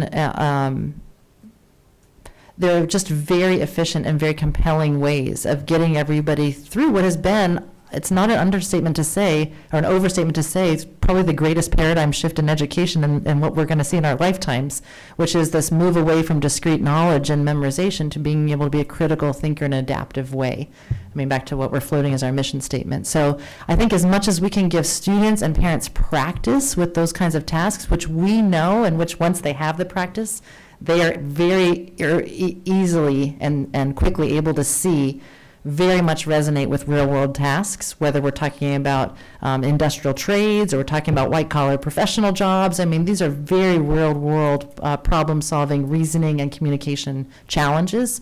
It just really resonates. It's inherently engaging. So to go back to Mr.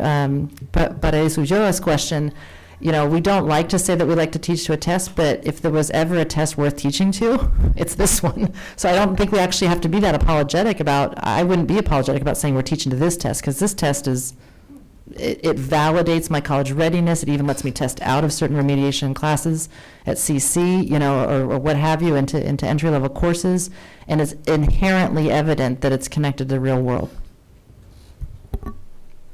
I would also say that I would echo everything that Ms. Carey indicated.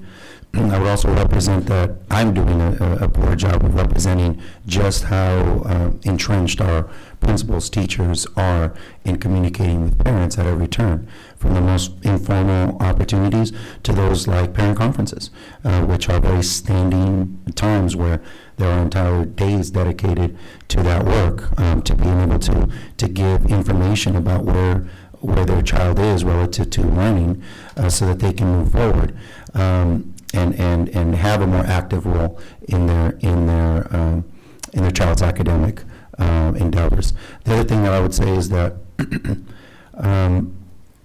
we are seeking ways to demystify certain things about schools, and part of that is not all of our parents have the same funds of knowledge.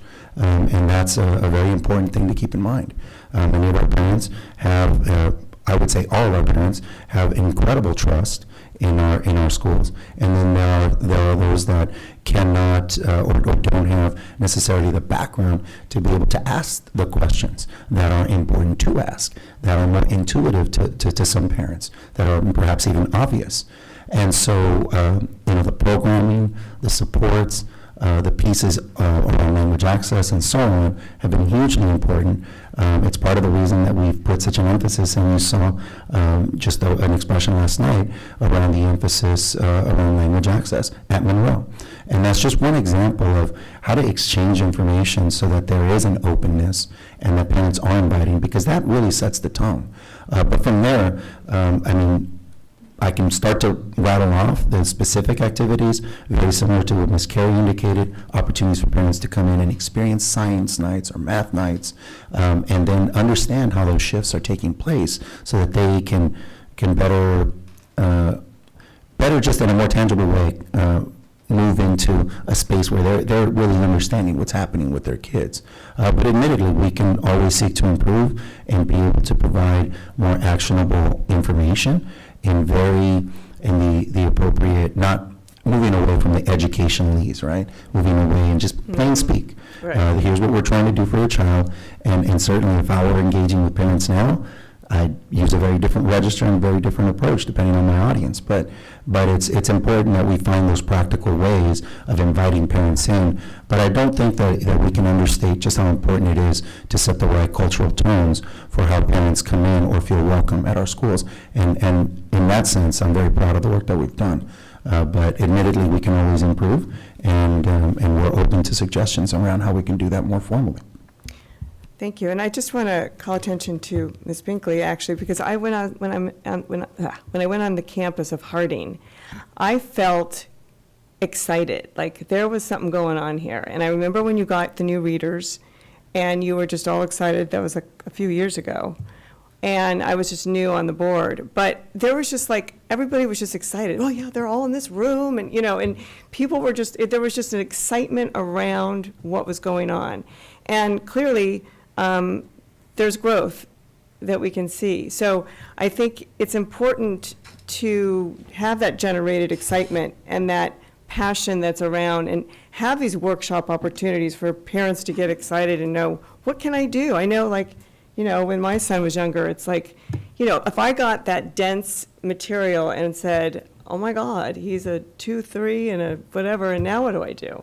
So then you kind of just put it aside. It's kind of like you get that notebook and you get the new lesson plan and you go, oh, this looks nice, I'll put it in the shelf for now. Because it's really the practical application piece. So I guess I would just reiterate the passion, the excitement that is generated, I think, on these campuses, seeing it last night at Monroe.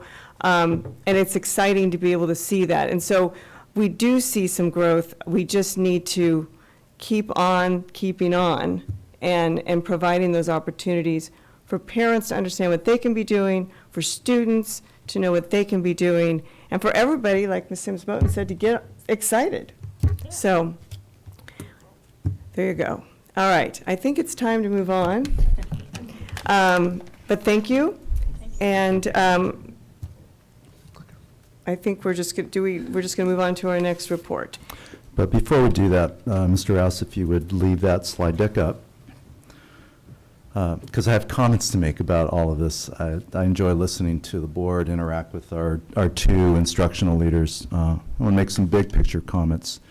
The state of California results on CASP go as follows. ELA, 60% are above or exceeding standards, meeting standards, which is a good number. Math across the state is 32%. So this is a global issue, and it's at the State Board of Ed level. I mean, they are wrestling with this. Remember, we had the state board rep out here and said the State Board of Ed is really concerned with math. It's not just a Santa Barbara issue; it's a state issue. Something to note. I want to go to a slide. Let's see if I can do this. Yeah, this will work. I want to celebrate something that's in this slide, and we haven't commented on it, and it struck me when I was going through this. Look at our high achievers, our white subgroup and our Asian subgroup, and we haven't really commented about them tonight. And I just want to call this out. I mean, we're hitting for Asian and white 77%, 80%. In the math space, 68 and 71%. It caused me to go back and look at the many districts that I've worked in a whole different context, Silicon Valley. And those two subgroups are rivaling the performance of some of the highest performing school districts in Silicon Valley. And I don't want to miss that. And I don't want you to walk out. I don't want our community to walk away feeling like we have a lot of work to do. And we do. I mean, that gap is huge and stubborn. But I also want to appreciate this. Okay, let's remember we have hundreds, if not thousands, of students they're headed off to college. They're super well prepared, and let's just appreciate that. So now, as we transition to this next topic, and by the way, we have queued up all of these topics in order. We wanted you to see these results. We wanted you to wrestle with them, because now the report's about dyslexia, about a redesign at Santa Barbara Community Academy, and a discussion of elementary instructional minutes. These are all tied together. So literacy. I would say the shift into Common Core and now to the Smarter Balance Assessment, the demand on understanding text has quadrupled. I mean, it used to be you could take the old SAT-9 test, it's A, B, C, or D. Some kids could probably figure out their way to a good guess. On these Smarter Balance assessment tests, you can't guess. You are asked to construct an answer that is very text-based. The question comes at you with text. And so the demands on literacy have changed so much for education. Think about our world. We've become a digital world. So today, in order to access education, and I would say the best jobs, you've got to be literate. By the way, literacy also sets up the mathematics space because, yes, we need to teach numerical literacy, but it's also now how do you explain your answer. So this work with dyslexia, we're excited to give you an update. I know we have community members here that are very interested in this report. And so we would like to offer to Sherry Ray and Moni DeWitt to begin with your opening comments. We set aside 10 minutes for you to come up and share with the board and the community. And then I bet we have public comment. So we'll follow with public comment, and then we'll dive into the report.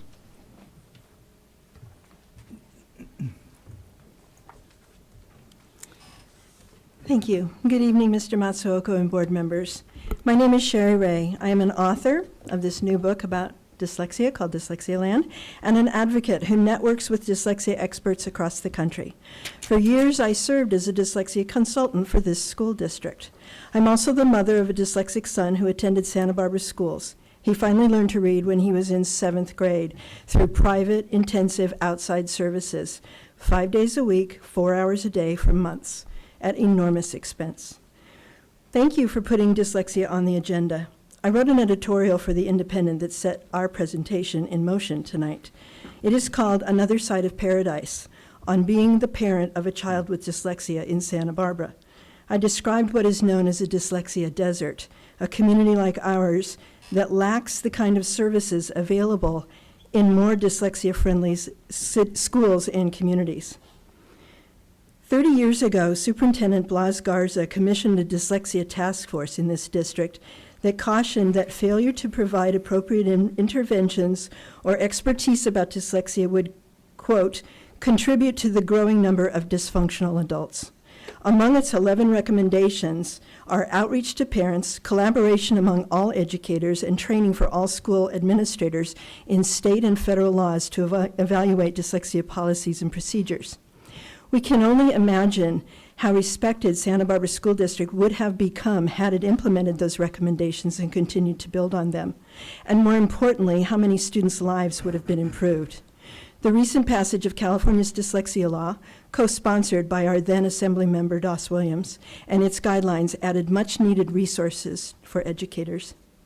I've heard a lot tonight about the balanced literacy approach, and I have to say that it is one that is ineffective for students with dyslexia, according to the International Dyslexia Association, because it does not focus on the decoding skills these students need to succeed in reading. It instead recommends the explicit and systematic approach known as structured literacy, noting, quote, there is substantial evidence that it is more effective for all readers, unquote. Reading is only part of the dyslexia story. You must also consider the emotional component and its lifelong consequences. Several years ago, a FCMAT report that studied this district's special education department noted, quote, students come into this district with learning disabilities and they leave with emotional disturbances.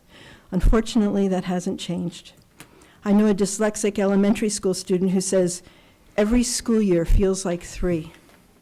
A dyslexic junior high student who admits, I always feel like school isn't made for people like me. A dyslexic high school student who attempted suicide twice. I met recently with a dyslexic 64-year-old teacher who said to me with tears in his eyes, I can still remember the horror I felt in 3rd grade when I realized how much more time I had to spend in school. The life chances of too many of these students who believe that they are stupid, crazy, and lazy diminish early as they seek ways to avoid their suffering, which includes truancies, self-harm, and substance abuse. They get into trouble with the law and they fill our prisons. I've been to teen court, the DA's office, the probation department, on behalf of some of these students. Too often, dyslexic students get passed along for years without the appropriate instruction that will give them the skills that they need to succeed, and then they are blamed and shamed for their lack of skills.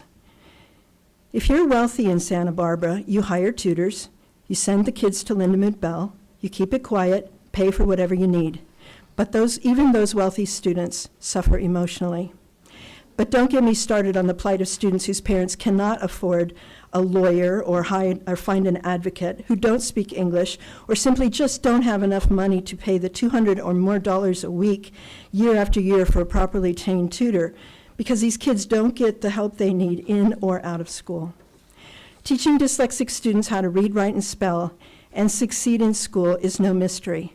The only mystery is why we don't do it. The pattern of dyslexic strengths and weaknesses is far too often misinterpreted in the classroom. We could help support these students and their many strengths in so many ways. Offer American Sign Language or coding. Provide the latest in assistive technology with apps and easy access to audiobooks. Provide alternate assessments and project-based learning. And in line with the requirements of California Education Code Section 51204.5, ensure that students learn in the classroom that so many of our heroes were dyslexic, from George Washington to JFK, Albert Einstein to Steve Jobs. Please also remember that dyslexia does not go away. You learn to accommodate it and build on strengths.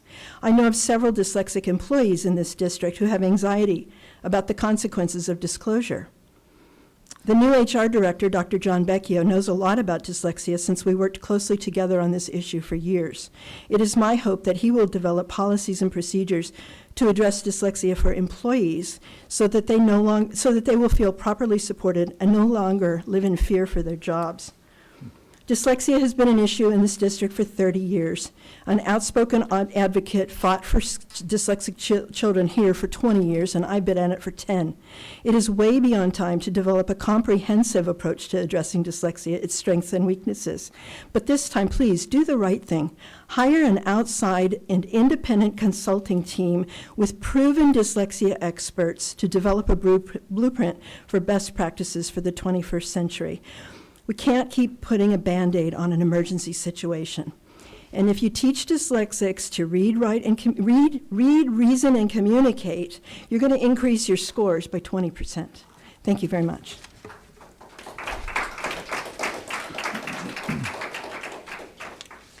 Hello there. Thank you, Board, for this opportunity, and I also want to thank you for your public service. I think you are great volunteers, but I better get moving here. My name is Moni DeWitt. I'm a local photographer. I do freelancing here in town, and I'm a graduate of Brooks Institute. I'm grateful to be doing what I love in a town that I love, and I, too, am dyslexic, as is my youngest son. I'm currently photographing a public awareness campaign supported by Kirby Jones Family Foundation called The 1 in 5, The Face of Dyslexia. Thank you so much, Bryn, over there. She's supporting us, and this is a public awareness campaign to help people really understand that this is rampant in our community, and we need to do something about it. Through this photojournalistic project, I've met a wide range of dyslexics who share their story, often through tears, recounting their struggles. I understand dyslexia and its impact on individuals and family life. I've experienced the obstacles many parents do when trying to advocate for their child's needs firsthand. Originally, I planned to send my child to public school, but because he could not get any one-on-one dyslexia intervention that was appropriate for his needs anywhere in the district, I had to send him to private school under duress. This was unexpected, and it had a ripple effect on our family. As a privately placed student, even under duress, services from the district are limited, and parents are forced to go to confidential settlements to get support. I've spoken to the board in the past about ending this practice of confidential settlements agreements because they require parents to sign non-disclosure agreements in order to receive remedial instruction. The only ones who really benefit from this approach are highly paid lawyers, certainly not the students who suffer from unnecessary struggles in the classroom, or the parents who lose important rights by signing these agreements and often need to hire attorneys just to understand what the legalese means, on top of hiring stuff for their kids already. I believe in literacy over legal fees every time. I think we need to meet these students' needs in the classroom and not the courtroom. And I'm concerned that this district, frankly, continues to be out of compliance with the federal law when it comes to dyslexia. A pilot program limited to a handful of students at a few campuses violates the rights of atypical learners who are left out. And there's a lot of them. The Individual with Disability Education Act, known as IDEA, requires that every student's needs be met under a concept known as FAPE. You can Google it, which is entitlement to a free, appropriate public education. Since 1 in 5 have dyslexia, this district of approximately 15,000 should be meeting the needs of approximately 3,000 dyslexic students to be in compliance with the law. Further, the district should be identifying those students under the federal mandate known as Child Find. Okay, so we must evaluate every child, that's what the mandate is, that it knows and suspects may have a disability. To leave this much larger need unaddressed is in violation of the law. Dyslexia and access to literacy has been called the civil rights issue of our time by the highly respected Yale researcher, Dr. Sally Shaywitz, who established the Yale Center for Dyslexia and Creativity. She regularly offers congressional testimony and shares her expertise. Shaywitz points out that while we're always seeking new knowledge about dyslexia, we have sufficient knowledge to do way much more. Rather than a knowledge gap in dyslexia, there's an action gap. An action gap. The board must have the courage to take action. They must make a motion tonight to implement the deep knowledge we have of dyslexia and ensure that this knowledge is translated into policy and practice. Pilot programs and Mr. Matsuoka's improvement science model, which starts with a small amount of students, is not in compliance with the law. Saying it takes time to build the will and capacity in a school district around any improvement effort does not line up with the IDEA, the Individual Disability Education Act. And it puts the district at risk, particularly if you have 11% and 9% for disability kids. The district's policy must match the law, and it must be visible to all, written on the website, and consistent even when there are changes in administrative leadership. So otherwise, we'll have thousands of students on the road to nowhere. Thank you very much.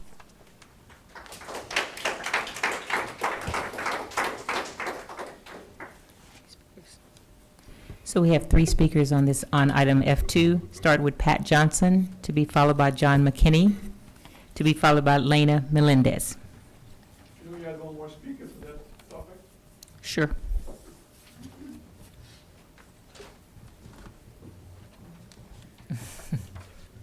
I have the text of my, what I want to say that I can pass out. But I first of all want to thank you all for giving me the opportunity to speak. I'm Pat Johnson, and I'm the mother of a student who graduated from San Marcos High School in the year 2001. That's 17 years ago. Throughout school, she struggled with reading, writing, and math. Her teachers always acted puzzled because this bright, enthusiastic student was obviously loved to learn, could not read or write. In 5th grade, she came home one day in tears. "Mom, what am I good at?" I listed all the things, and she goes, "No, Mom, in school." I said to her, "I won't lie to you. You can't read, you can't write, and you can't do math in 5th grade." So we tried to, this was after a couple of years of trying to get her assessed, and we finally got her assessed by the district. She qualified for an IEP. We were told, "Your daughter has a learning disability." Oh, when we told her, "Honey, we know what's going on. You have a learning disability," I remember the shock that was in her eyes. You could just see what was going on in her head, because she was the student in that classroom who loved to learn the most. She loved school. She loved learning. She loved PBS. Her teachers didn't know what to do with her. We didn't know what to do with her. Nobody knew what to do until a neighbor told me that we were going to have to hire an outside educational therapist. We took her to this woman. She diagnosed her as having dyslexia. Who knew? She also explicitly used all those techniques that we know about. Remember, this is 17 years ago. This woman knew what to do. Our daughter learned to write or to read and communicate, and now she has a PhD in geology, and even though she couldn't do any math in 5th grade, she has tutored college calculus. What if we hadn't had the money to find this therapist or the neighbor who just happened to steer us in the right direction? 17 years later, I am now an educational therapist doing those same things, and 30 seconds. So we had to spend a fortune remediating our daughter. And there are families who cannot afford this. The International Dyslexia Association says there's 1 in 5, but they also tell us how to tutor these kids. I've gone to conferences that I paid for out of my own pocket so that I could do this for other families, for other kids, and it works. So thank you very much Thank for you. your time. John McKinney, to be followed by Lena Melendez.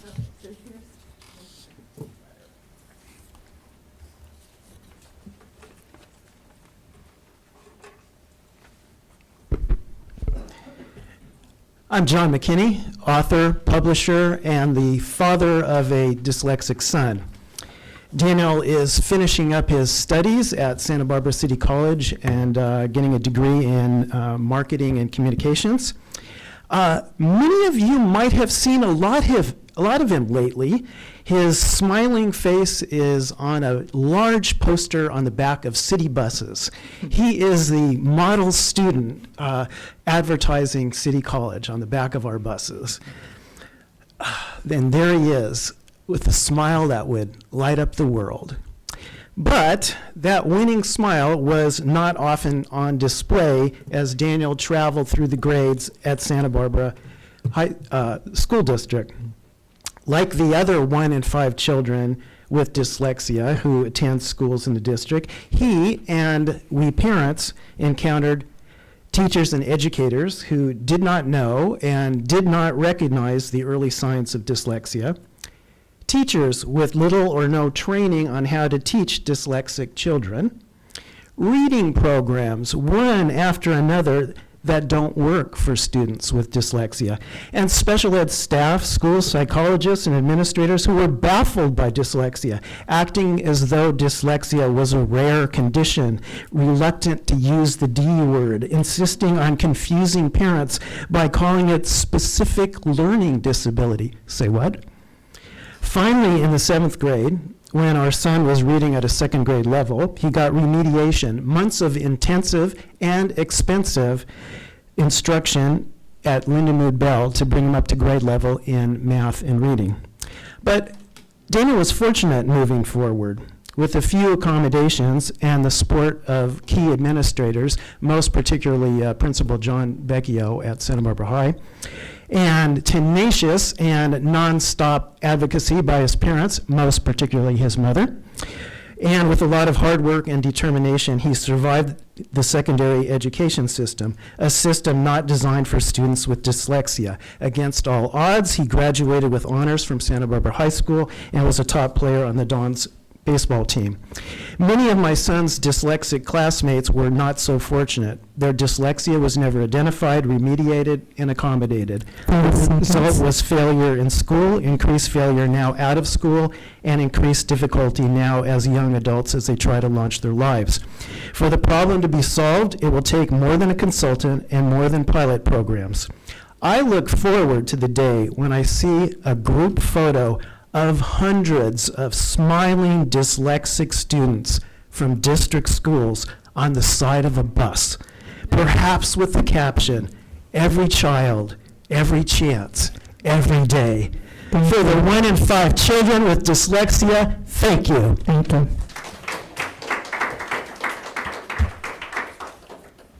Lena Melendez and Luciano Gracia. Okay, my name is Lena Melendez, and I have 2 daughters with dyslexia. Tonight I want to share my family's experience with my older daughter, who's now in 7th grade at GV. Sydney started off at a lovely Goleta school with really attentive teachers. And early on, they referred her. So it's a different experience that I had early on. They wanted to get her help. She went into special ed, resource instruction. She received quite a bit of it. We transferred to a charter school in second grade where there was a little more flexibility for learning differences. And the resource teacher there told us that Sydney was dyslexic. And just like hearing that the specific learning disability, it means nothing to a parent. But dyslexia seemed to mean something to us. We felt like we could do something about it. We were relieved. The resource teacher was really confident in teaching her to read, and it gave us confidence. But year after year, we kept hope, but the gains did not come as expected. Her reading goal was literally the same for 3 years on her IEP. At the end of 5th grade, the teacher suggested that we drop the reading goal and focus on inclusion. I initially agreed, but then quickly realized that would mean giving up on reading. So with talking to other people, dyslexia experts, I was encouraged to request a neuropsych eval, and this was done. It revealed so much more than the normal psych assessments. You know, it really actually showed more of her strengths, which was really enlightening. And so I expected that this assessment would guide the instruction to follow. But when I asked how this might be so, the teacher didn't have an answer. And she told me flat out that she viewed the assessment as proof that Sydney's dyslexia was just so severe, you know, even she couldn't teach her. To me, it was used as an excuse for her lack of progress over the last 5 years. So my urge to you tonight is to consider assessments as a useful tool and look at which ones are useful and not just use it as a formality for qualifying for services. 30 seconds. Okay. And to not be afraid to try new things. Sydney's teacher was confident teaching reading using this one method, but when it didn't work and she tried it again and again, I wish she had sought other resources, tried something new. So now Sydney's in English support and at GV, and they're using the Fast Forward program. I don't know if this jives with her neuropsych profile. It's the only option. So I'd like to see our district offer more resources. Thank you.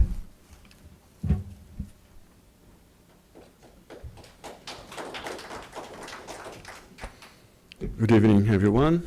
I'm just another one, parent of a child with dyslexia. So nothing different than the story that you just heard from Pat 17 years ago, 20 years ago, from Sherry 30 years ago. So my daughter is now 10, so it's kind of recent, it's present, and nothing has changed.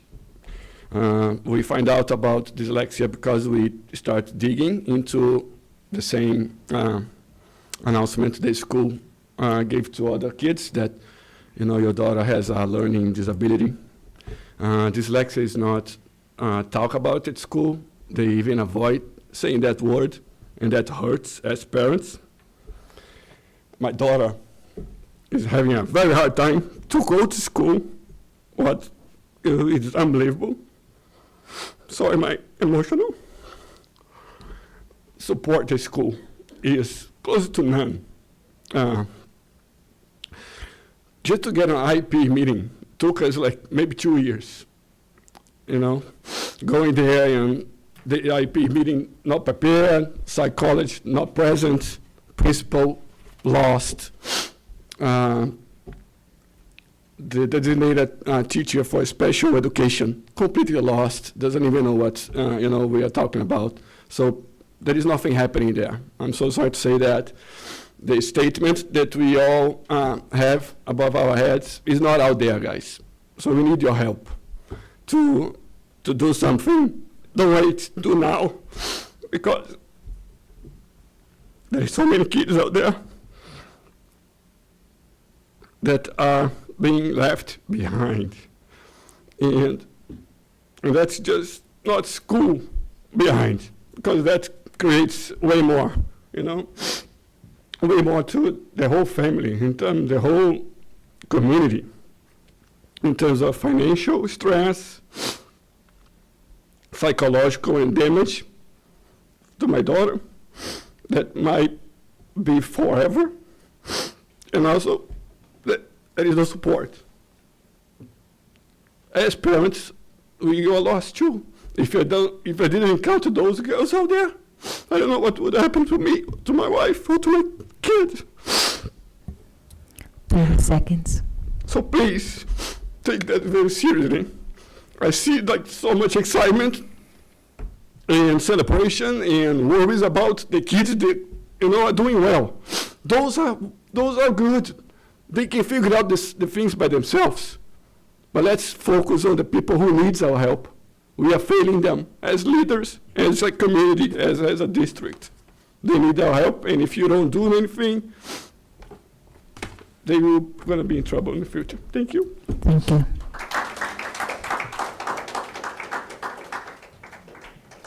That concludes the speakers. Thank you. Mr. Matsuoka, you're going to report on this topic. Yeah, thank you for all the stories. My first year in this district was about hearing stories very much like yours. And I've shared some of those stories in public events. Year two, for me, was year one of this project. And we're here to report the results of last year. It's in the report. And I hear and respect the urgency around this. There are thousands of kids. At the same time, this is, I believe, we are moving into now addressing this topic of dyslexia. It was not really talked about. And I think the Assembly bill that called it out has been a real support for public education. It's saying we need to address it. And so we began that process with this pilot project last year. And I'm going to invite Dr. Jerice Butterfield up to open this topic. And Jerice, she's retired. She's here out of her good heart. She's been a longstanding leader in the special education space, especially in our SELPA. She is an expert in the field of dyslexia and the overlap with English language learners. It was really her guidance and consulting that led to the design of this program in the elementary space. And Dr. Butterfield, I'll invite you to come up and share your comments, and then that will be followed by Claire Kroc, who was our teacher last year in the pilot program. Okay, thank you for inviting me to present, and I want to thank all the parents and folks that are here, because dyslexia is an area that is passionate to me too. That's why I'm failing at retirement and volunteering my time. I've been told that I've already failed retirement. Many of you know me as the former SELPA director. I'm also an educational therapist, and I've been an Orton Gillingham trainer for 25 plus years. So it was really exciting to me when the momentum was built in California around dyslexia and addressing it, and was invited by Mr. Matsuoka to come in and help. He called me the architect. Guide the project here in Santa Barbara. They wanted to do an early intervention project for students who demonstrated characteristics of dyslexia. And I know Santa Barbara has several students that have IEPs, that have a specific learning disability in reading, which is dyslexia, if it's not in and of itself a reading comprehension difficulty. And I've been very instrumental in getting folks to use the D word, dyslexia, because I think it's better understood. And we all need to start speaking the same language and understand what it is and how to remediate it. So in Santa Barbara, the project entailed taking one school site, designing a dyslexia intervention project for the lowest band of neediest kids, so that we could then implement a model that through much research and study we had developed at Santa Barbara County SELPA to then track and monitor data to see what kinds of results we could get so that this could guide not only further projects and working with students in dyslexia in Santa Barbara School District, but in the 23 school districts, LEAs, countywide. So the project started at Harding Elementary. We did a simultaneous project at Santa Barbara High School under Mr. Vecchio's direction for students that were already identified as having dyslexia, but were at the high school level and still struggling.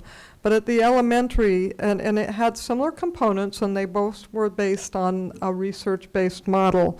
At the elementary, we know the research is very clear that it needs to be a group of 3 or less students in a group. And in the studies, the several studies that were done, students in a group of 1 did not progress more than students in a group of 3. So we set that band, even though that is really expensive.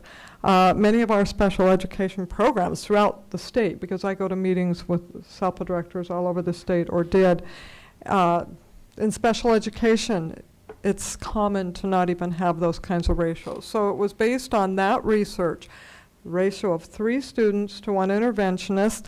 Claire Kroc was the interventionist that was hired for the program. She attended a dyslexia interventionist certification program that we developed at Santa Barbara County SELPA. She was trained in Linda Moo Bell and Orton Gillingham program.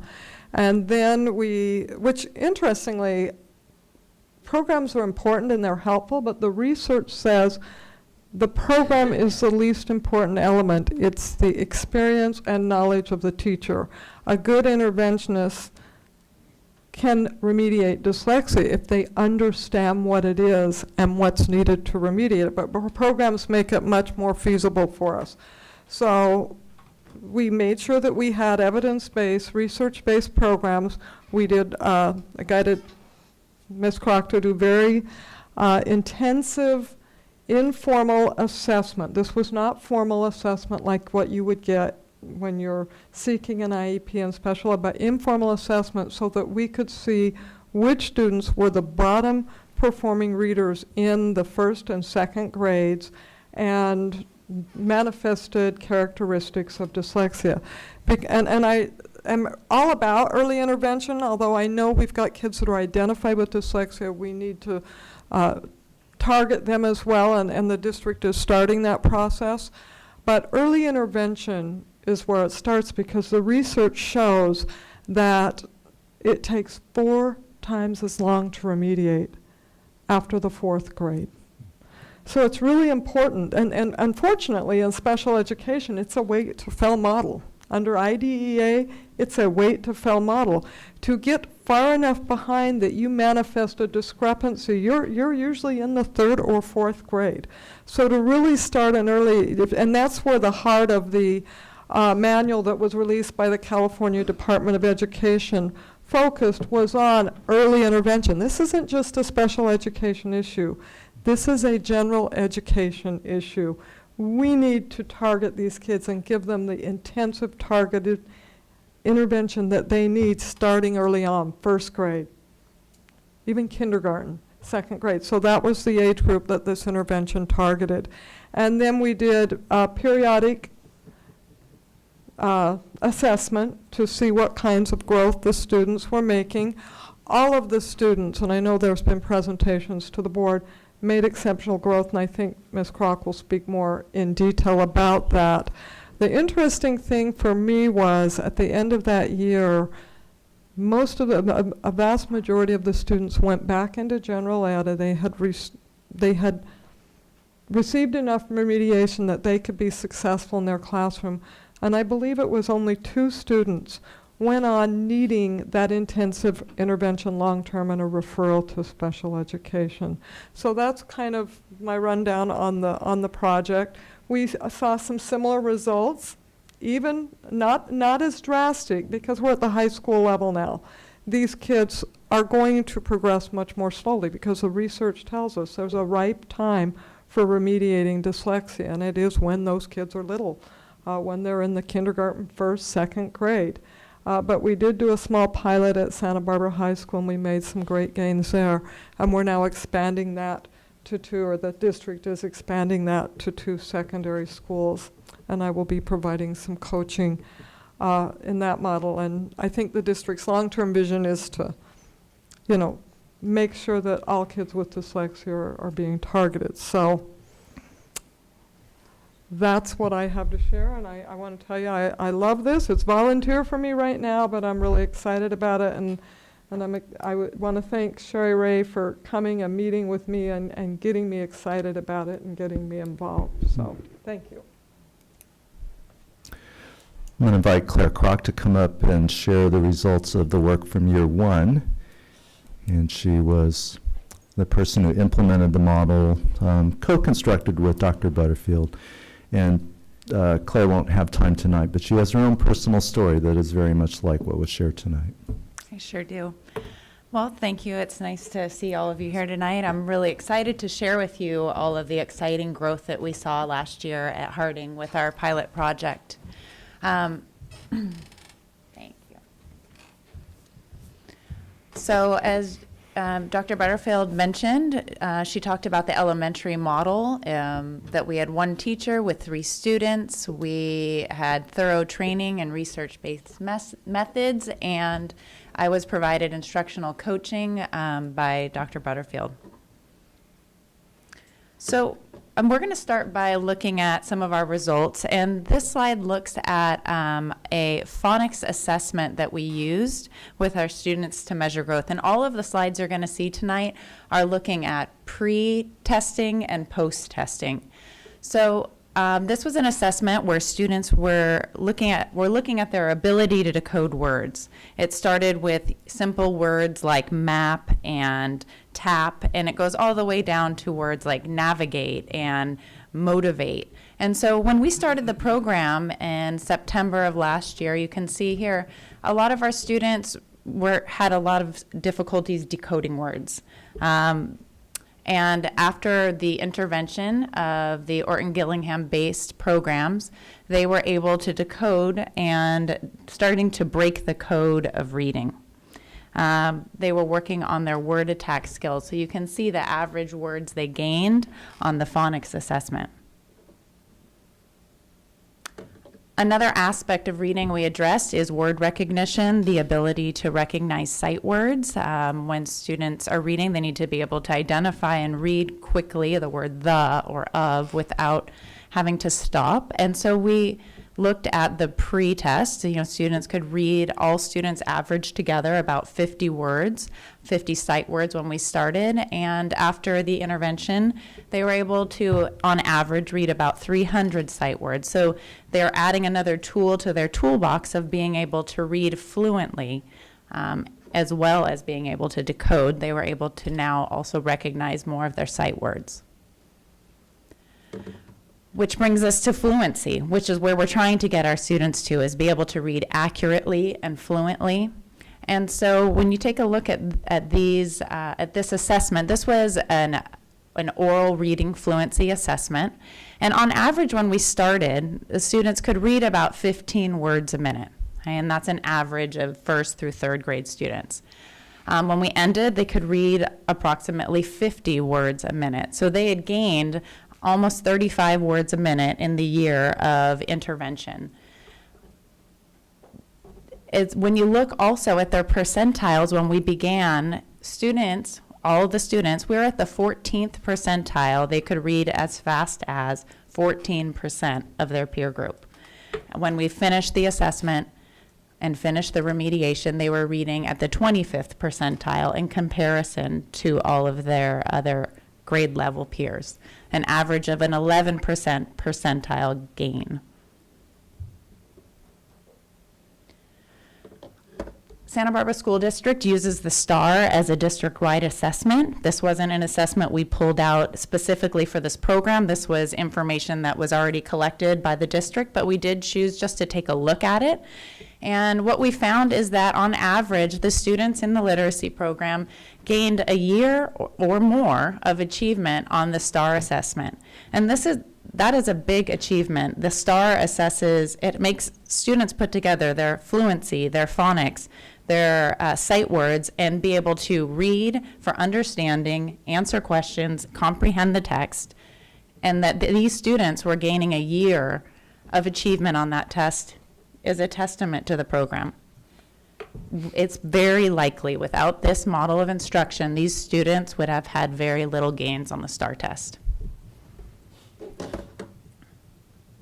I'm going to turn it over to Mr. Matsuoka. Yep, you can leave the clicker there because Mr. Shetler will come up. So I want to pause in the discussion of dyslexia, and I know this is going to be a point of contention tonight, but Brian, if you could go to the narrative. So, board, you read that slide and you read the narrative, but I want to put this grid up from the book that the board read, that the staff leaders have read twice now. It's the learning science model. And this grid, we could ignore it, but the author says if you go all the way to the bottom right corner, system-wide implementation on anything new, they typically fail because you've tried to implement it too fast. It's been my experience. If we try to implement something district-wide without training, without support, without coaching, without professional development, it doesn't work. When I saw this grid, I said, that makes so much sense of my experience with improving systems in schools and school districts. Now, yes, we have we have thousands of students who need support now. But if I skip all the way to the bottom right, I think the results would be average to mediocre across the program. So we started in the upper left corner. I wanted to see, and what I would say is the stories around Linda Mood Bell and parents going out to finding that support were consistent. You've heard it tonight. What I've argued is that we should do that inside of our schools, that we should provide that inside of our schools because a lot of parents can't afford it, or they don't even know that they need that. And so really what I would say that we've accomplished at Harding is we provided that support for the families at Harding. Now, we have many other schools. I believe that the results from year one at the elementary level have proven true. We're scaling up to now McKinley and Monroe. Now, if you remember back, you don't have to look at the slides, but of our schools that have challenges with ELA and literacy, those are two of them. And we have others. I think Cleveland would be next up. Now, where does this go? I believe this year we're probably in the small scale to moderate scale tests. We've gone to 3 elementaries. The high school effort was significant. Sherry Ray was helping with the model at Santa Barbara High School. The junior high experiences, it was interesting to note that a lot of the families noted it's junior high when things get really hard because now you have 6 teachers. You don't have a single classroom teacher, and the academic content demands just get so much higher. And the social emotional challenges are really difficult. So we want to see how this works at Santa Barbara Junior High.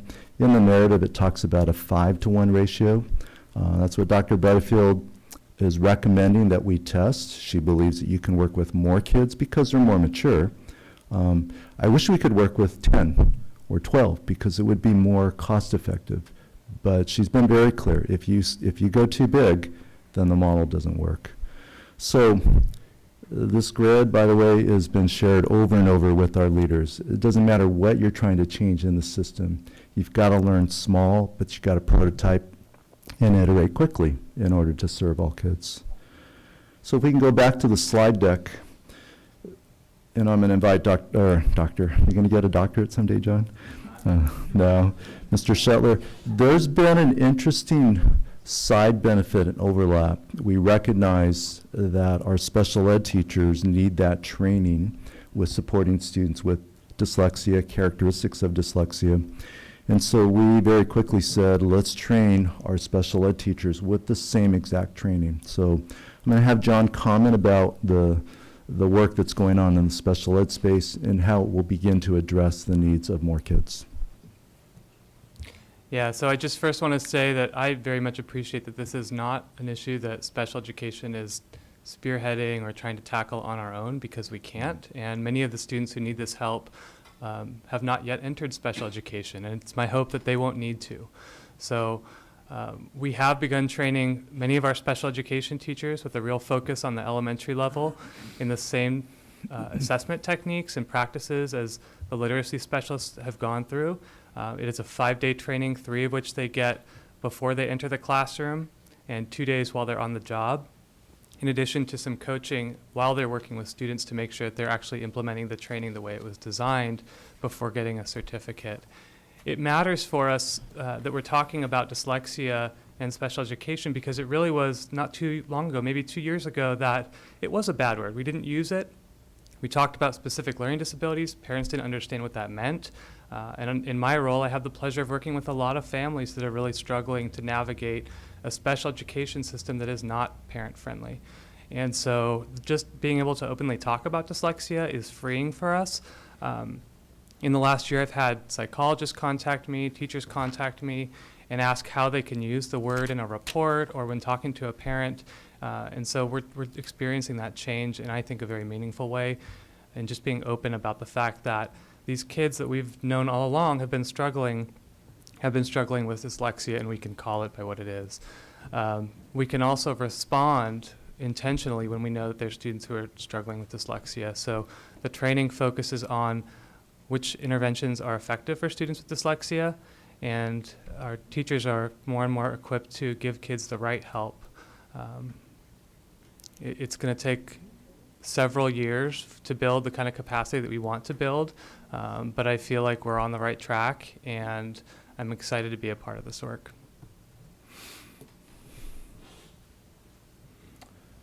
Okay, and then if you'll just click to the next slide for me. You've got the clicker. Oh, go back once. One more to the right. There we go. So Margie Ayabi is here, and I'm going to invite her up to share her support and work in this space. She attends a lot of our meetings. She's more than the executive director of SBEF. She's gotten very educated about this dyslexia space. And there's a dollar amount up there. This is the amount that the Ed Foundation has raised towards this work. And that number will probably grow as the weeks and months go by. So I would invite Ms. Ayabi to share her comments about the importance of this work for the Ed Foundation. So, hello, everyone. I want to thank Sherry and Bryn's here tonight with the Kirby Jones Foundation. Those two were the ones that sat in my office year after year after year to talk about this issue. It was something that needed to be done, and the two of them brought it to my attention, and finally the district is making steps to do something about it. So I applaud the effort that you guys are doing, and I really appreciate you guys for bringing it to our attention and to the community's attention. We have raised this year $167,000. There was 3 foundations that gave $116,500. It was the Walter J. and Holly O. Thompson Foundation, the Stone Family Foundation, and Women's Fund gave us $50,000 this year. The rest of it has all been raised through individual contributions. I think that really says something about how this resonates with our community. Many of you on the dais are contributors that have given to this project yourselves. Many of you guys have all been giving to this project as well. Our Santa Barbara Education Foundation board has donated to this. My staff gave $5,000 of their own money for this project because we really believe that it's important, and I'm really proud that the community is stepping up and supporting this effort.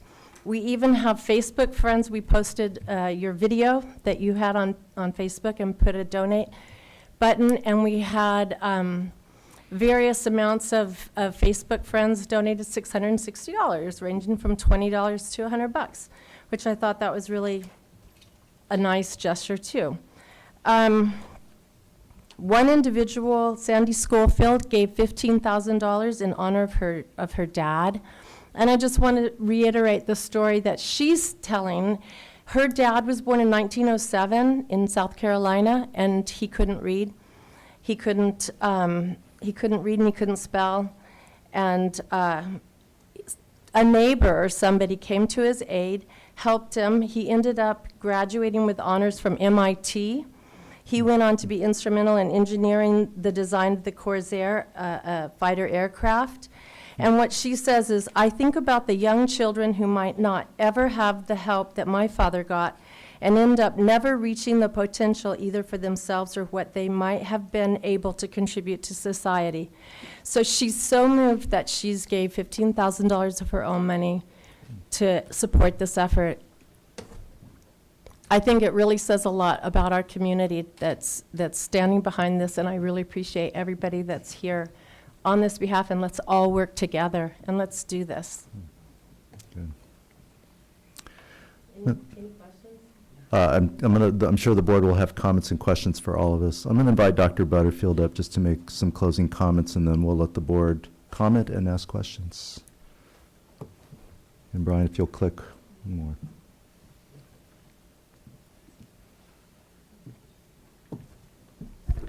Again, I want to thank the Board of Santa Barbara Unified School District for taking this on. You're the first district out of 23 in Santa Barbara County that has supported and taken action to look at dyslexia and approve programs and funding that specifically targets dyslexia.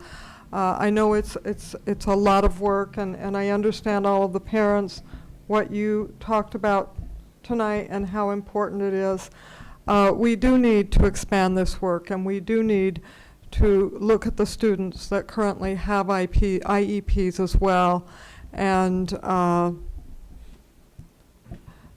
make sure that in a systemic way that we start addressing those needs and take this information that we've learned from the pilots and make sure that this eventually goes to all of the schools that serve young children, because like I said, this starts in general education. We don't want it to be a wait to fill model. So I want to thank the district for their work and hope that you, in moving forward, will not move on to something else right away, and will stick with dyslexia for a while and make sure that it is being addressed in the district. Thank you. All right, well, I want to just thank all of our speakers and parents and the passion and the sadness and the hopefulness also. And I also want to just thank the community. But I will speak later. I want to first look to my board colleagues and let them speak first. So I know Ms. Parker is sitting there ready to go. Thank you, and I appreciate everybody's comments and summaries and the direction that we are going in general. There are some things that I wanted to say. One is that it's part of being the senior member of the board and having been on this board since 2006, and I'll share that I don't, in terms of administrators, there were some people who were working on the district with me, but in terms of what was going on at the district level, there's been pretty much complete turnover. Even before I came on the board, there was, Linda Mood Bell was piloted at 2 of our elementary district schools, and it didn't work. The results were not good. And I don't even know, it was before I came on the board, it was just before I came on the board, so I did hear about how how it had not worked. And it could be that it was because there were too many students in the group or however it was structured, but it didn't work. And then in 2011, the district turned again to Linda Mood Bell in the hopes of doing more for our students with dyslexia, and 38 teachers were trained. But it was, in speaking of talking about that grid that you put up, it was going immediately to system-wide, and it failed. And so I very much appreciate this much more laddered approach to it, and expanding it over time, because we have evidence that going straight to system-wide did not work. And so I'm much more hopeful this time. And this time I feel like it's different in that we have a multi-year systemic plan. And it was always just quick, address everything and fix everything, and then actually nothing got fixed.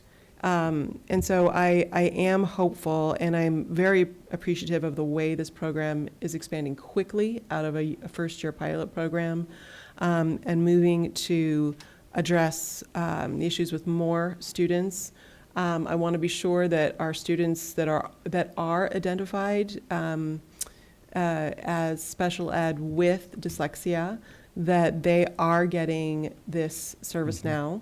That they are getting these opportunities now, and a lot of them actually have been. I mean, we haven't talked about this, but the reality is that a number of our special education teachers are trained in this, and I know that at least in certain pockets of it, that these students have been getting similar services at the with direct instruction from special ed teachers.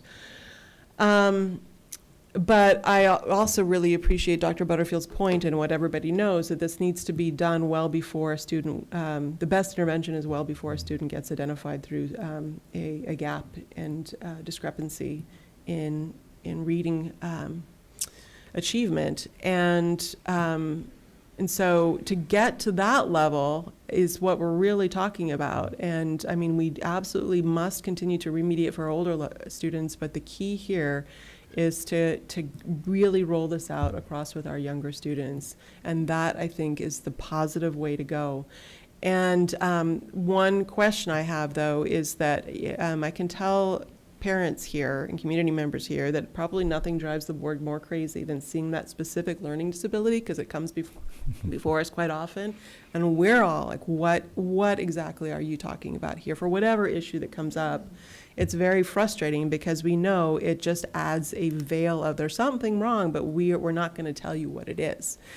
And so my concern with these younger students is they aren't identified as special ed. And so we've talked about characteristics, they're showing some certain characteristics of dyslexia. Dyslexia affects far more than literacy.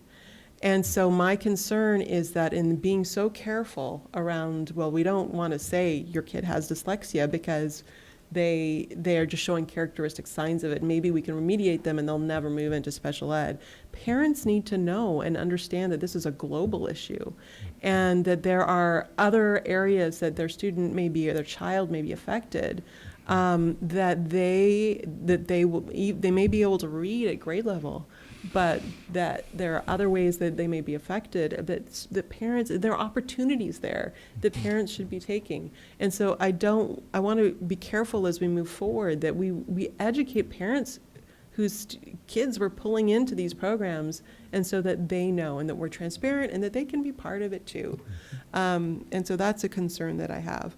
And I want to apologize, but I have a 14-year-old that's waiting for me.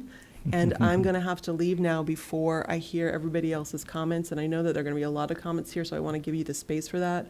But I do want members of the public to know that I will be watching what my colleagues have to say, and then circling back with district administrators to share my thoughts further. And with that, I'm going to have to say good night.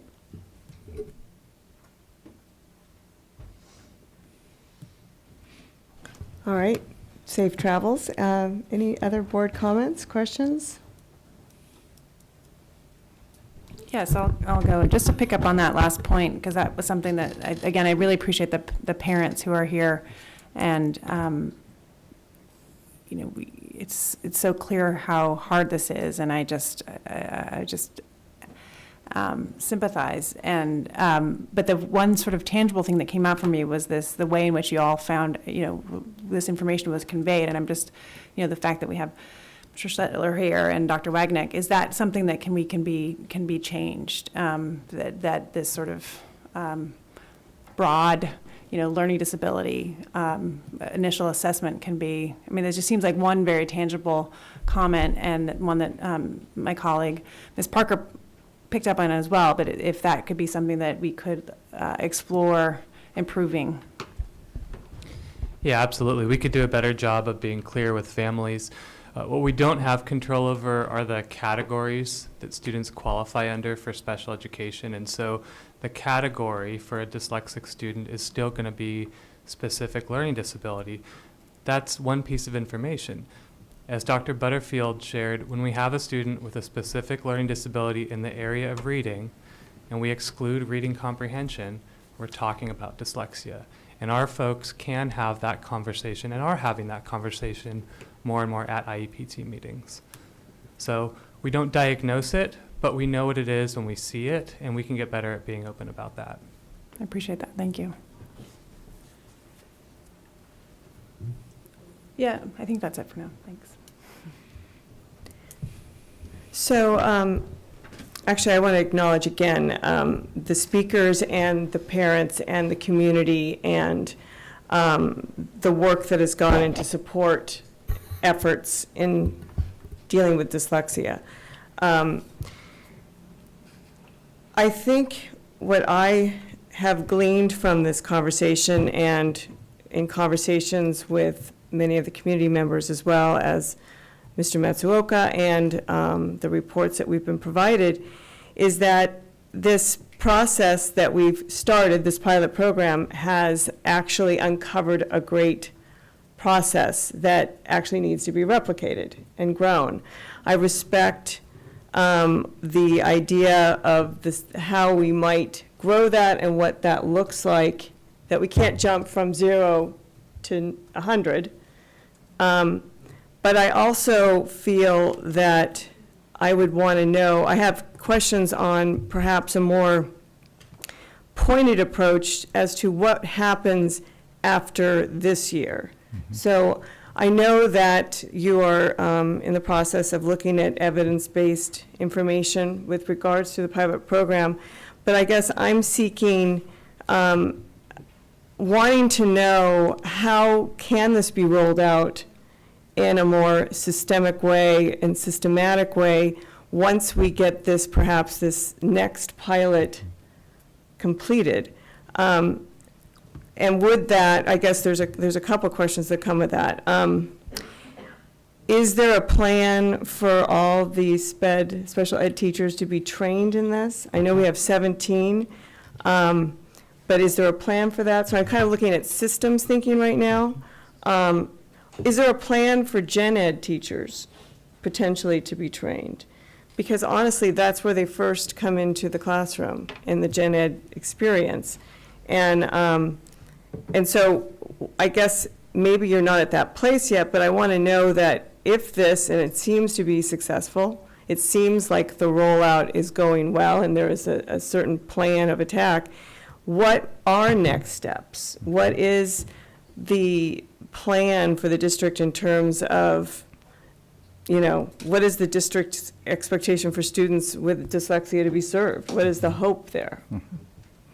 I'll answer some of your questions, and then I will look ahead to an update once we get some data. So this part of that book, Learning to Improve, they talk about improvement cycles, like implement, collect data, assess, and then figure out the next iteration. So the other consent item that was pulled, and we'll talk about it when we get to it, the program evaluation piece is going to look specifically at an evaluation window in late October, probably about late March, and then June. So we will have a first glimpse of system-wide data now across 5 schools, and our special ed students as well. We're going to evaluate that work.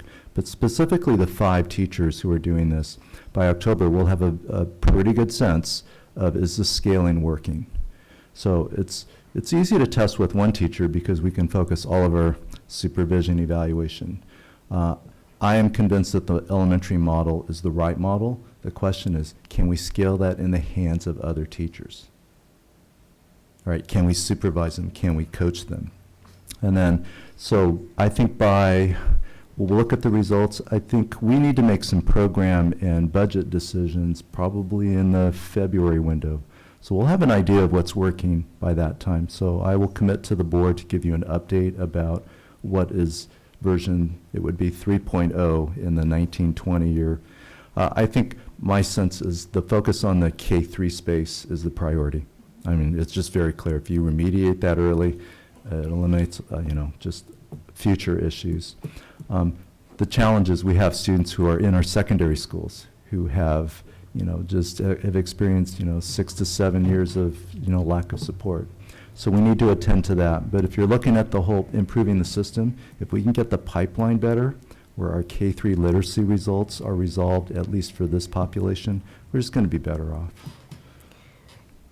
Isn't it true, though, that if we have an opportunity, if we know that this is working and we have special ed teachers being trained, for example, 17, that it would be a benefit to our district that all of our special education teachers are trained in this, that we start thinking about gen ed?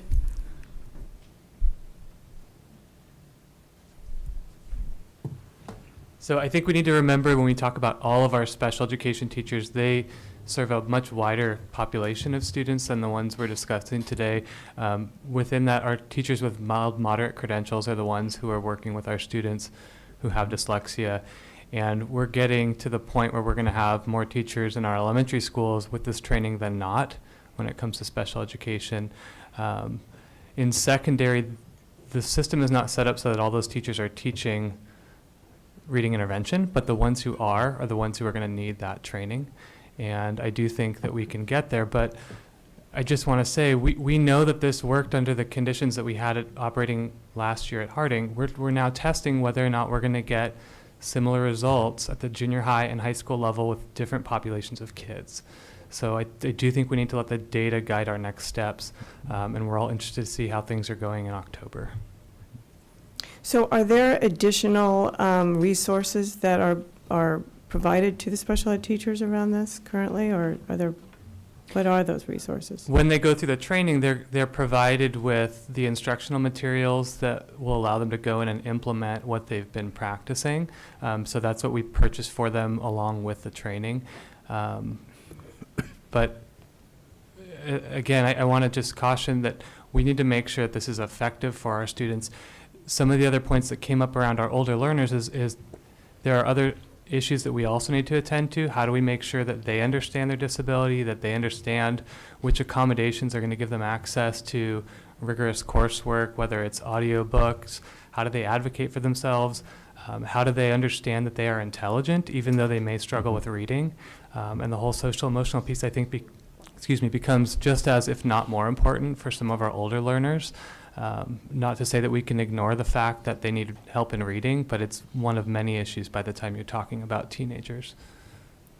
And then are there data tracking processes in place that the special ed teachers that have been trained in that will be continued on and perhaps developed for the other special ed teachers? For those that are participating in the pilot, absolutely. For those who have received the training but are not a part of this pilot, the data tracking is not as tight or coherent. And so a lot of it depends on individual student IEP goals and looking at other data points that the sites are collecting, like STAR test results. So essentially what we're learning is that we're going to be piloting this second year, and then we're going to be given evidence or data that is going to either confirm or challenge what we do next in terms of training our staff, as well as the take-up of students being supported in with dyslexia.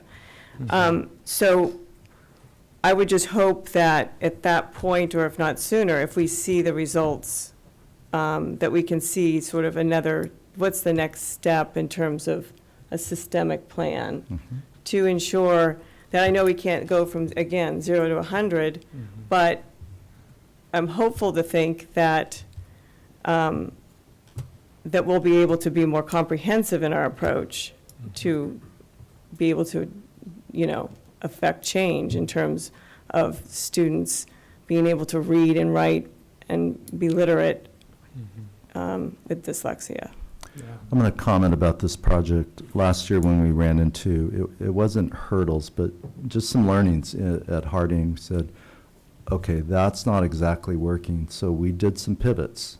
All right, we're not going to wait a whole year. Like, if something's not working in our secondary model, then we got to figure out and fix it. We don't need to wait a year, but we need to get some data and feedback to know, one, is the model working? Two, our high school master schedules, they're hard. It's an inflexible 20th century model that we're trying to figure out how to deliver this service. But we have to examine some of the assumptions about time and how the day is structured. But see, we're pushing this model into a high school master schedule that's been around for 50 years, especially in the special ed support space. So we're trying to figure out how to get through those barriers. Dr. Butterfield she's had a lot of experience in that high school space. So you have my commitment that as we learned, we will give you updates and we will provide a roadmap for the next iteration. All right, and I also want to thank Dr. Butterfield because I know, I appreciate also her statement and also you, Mr. Matsuoka, that of the 23 districts, we are the only one actually doing something. So I think that's a really important statement to make, that there is work going on, there are piloted programs, there is great results that we're seeing, but there's more to do. Mm-hmm. And we know that we're aware of that, and that we will be a part of that process of improving and making change in this area. Ms. Sims-Moten. Yes, and I too want to thank you for coming out and sharing the stories. And this is a future question, but more one of collaboration. So I keep hearing about early identification. So working in the early care and education community, how can we collaborate and have our students come into the TK system a little bit stronger with that? Are there strategies that we can look in the early, in those earlier years to be able to identify some of those things? So you may not be able to answer that tonight, but I would love to have a later conversation about how we start to look at that, earlier. If early identification is the key, then how do we get involved at that level? I love that we have the executive director of First Five sitting up here. All right, well, if we have no more comments, thank you again. And we will move on to our next. Can we skip down to SBCA redesign? Yes. Okay. We're going to skip down to number 5, report Santa Barbara Community Academy redesign proposal, Mr. Matsuoka and Dr. Ramirez. All right.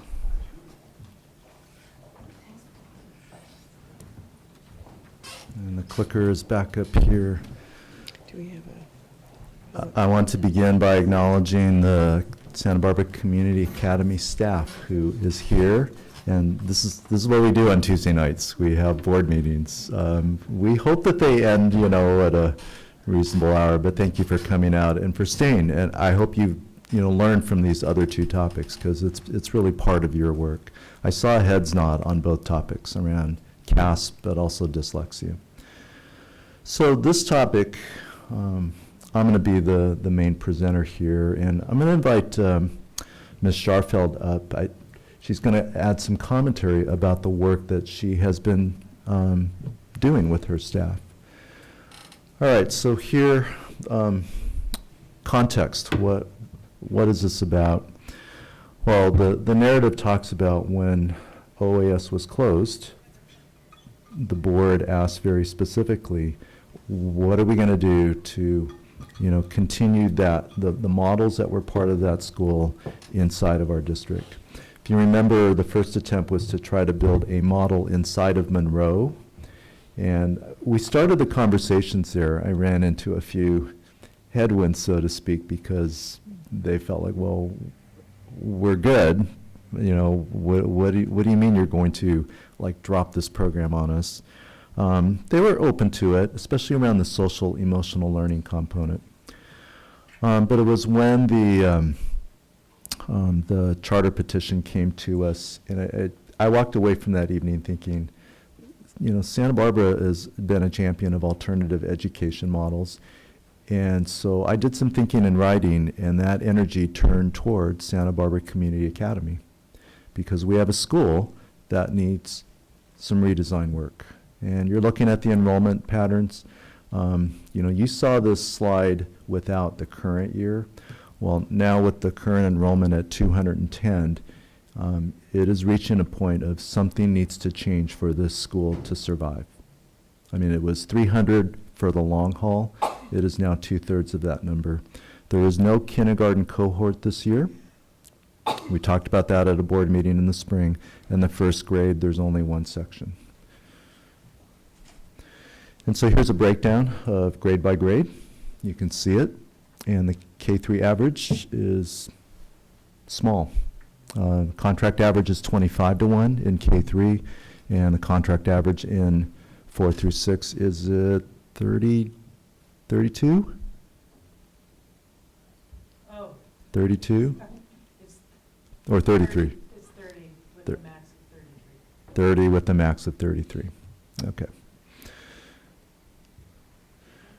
So a redesign effort is being proposed, and this document is not the redesign. It's just laying out a path to doing this.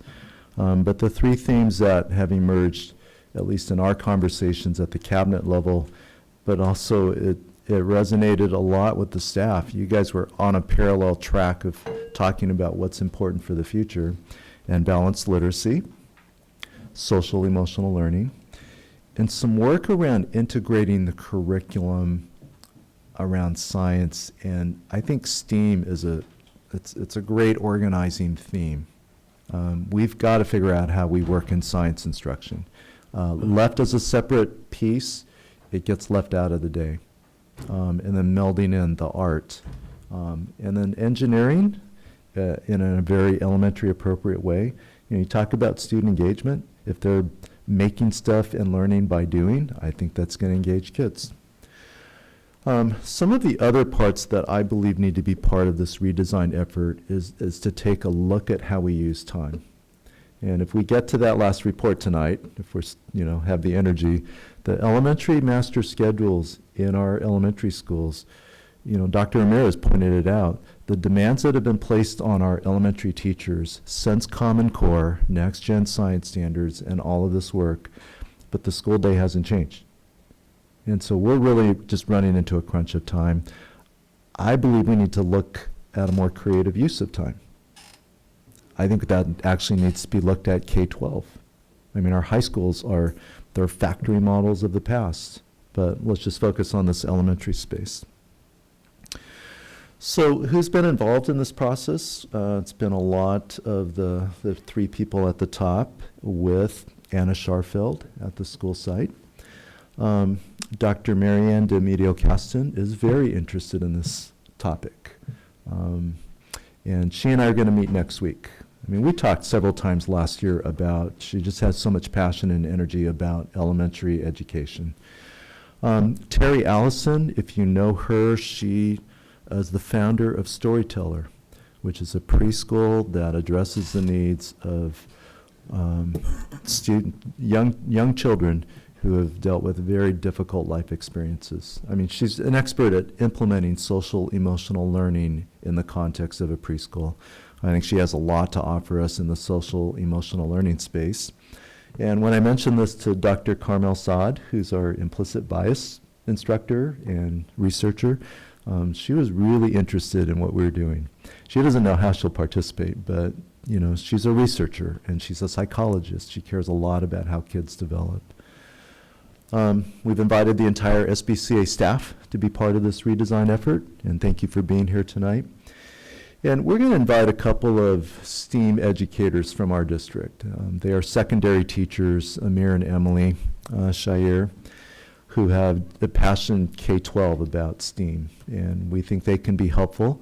They need to let the elementary educators design it, but they have lots to share about their ideas.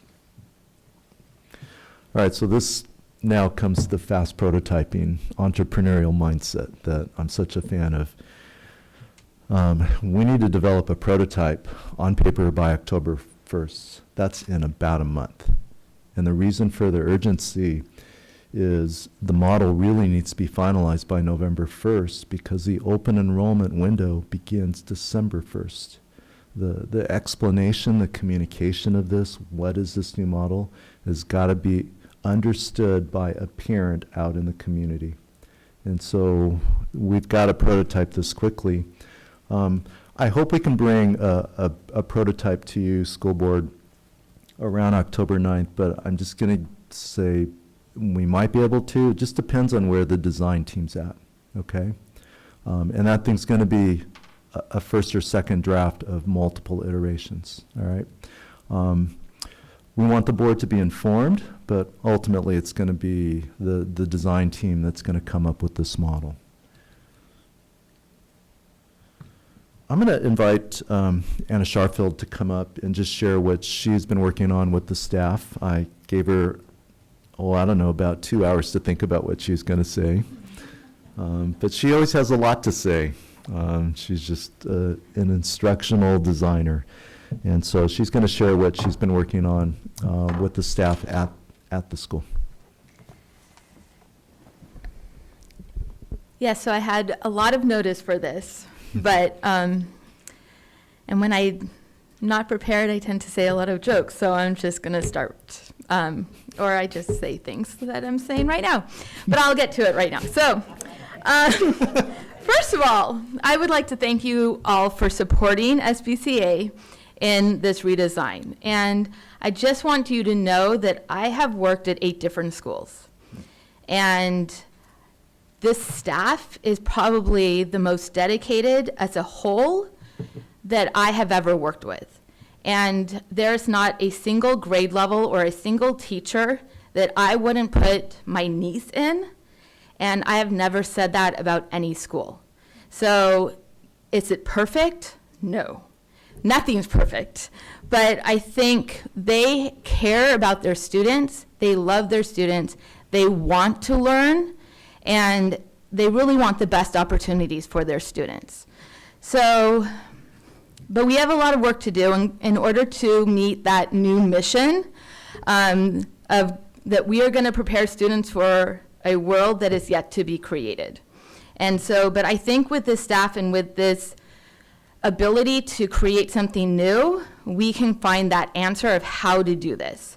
And so we don't have that answer right now, and we might never have it exactly because it will constantly be changing, and that target keeps moving.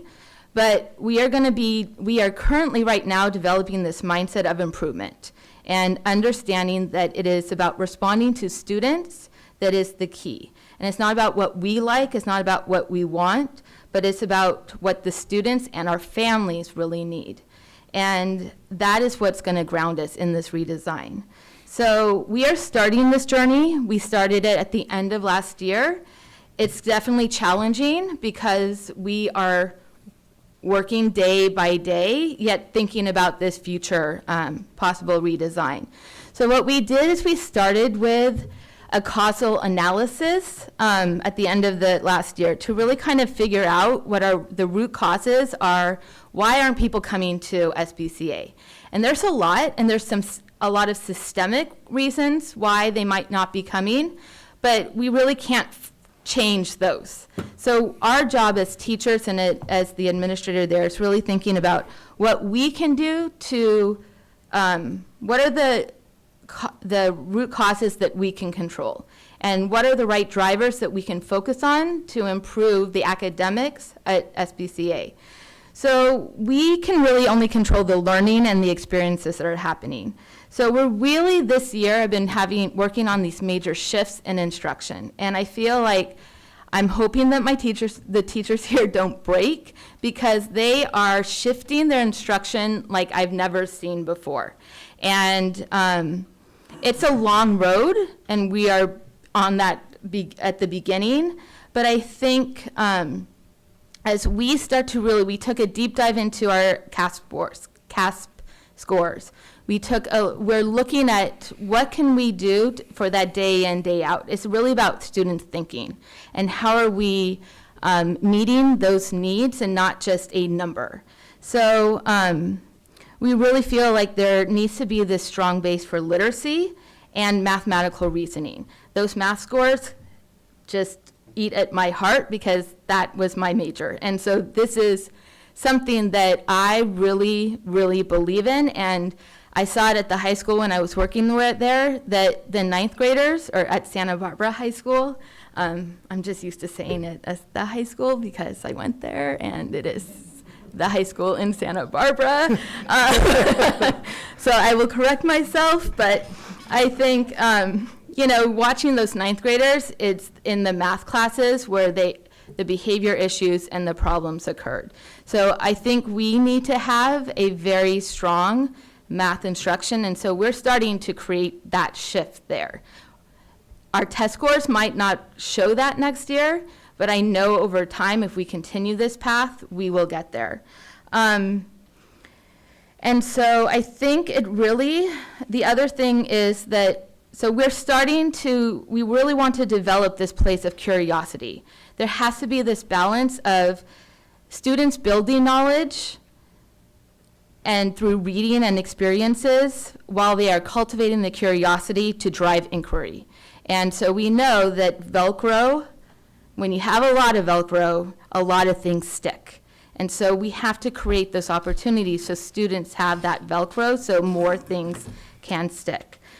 But so we're kind of exploring right now. We're exploring different types of models. How can we create time? There's high demand, you've heard it today, and there's high demand on our teachers to really think deeply.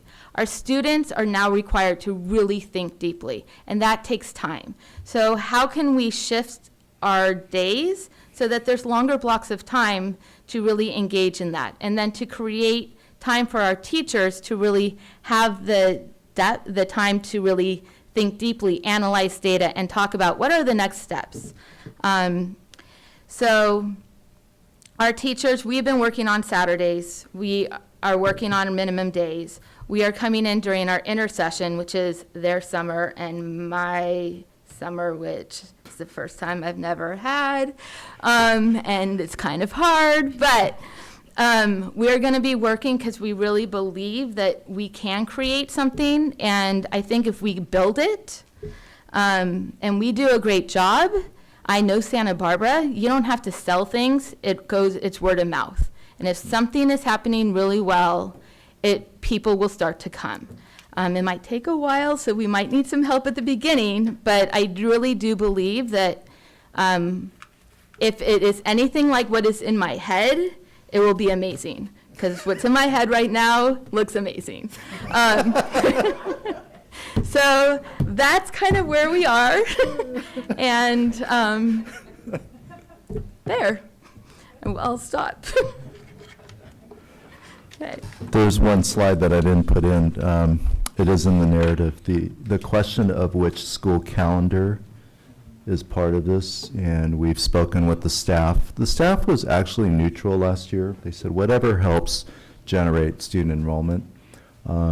We're recommending that Santa Barbara Community Academy shift to a traditional schedule next year. We've just heard enough barriers and stories about families having older kids, different schedule, and then the alignment with La Cumbra and the facility. Access to professional development for the teachers.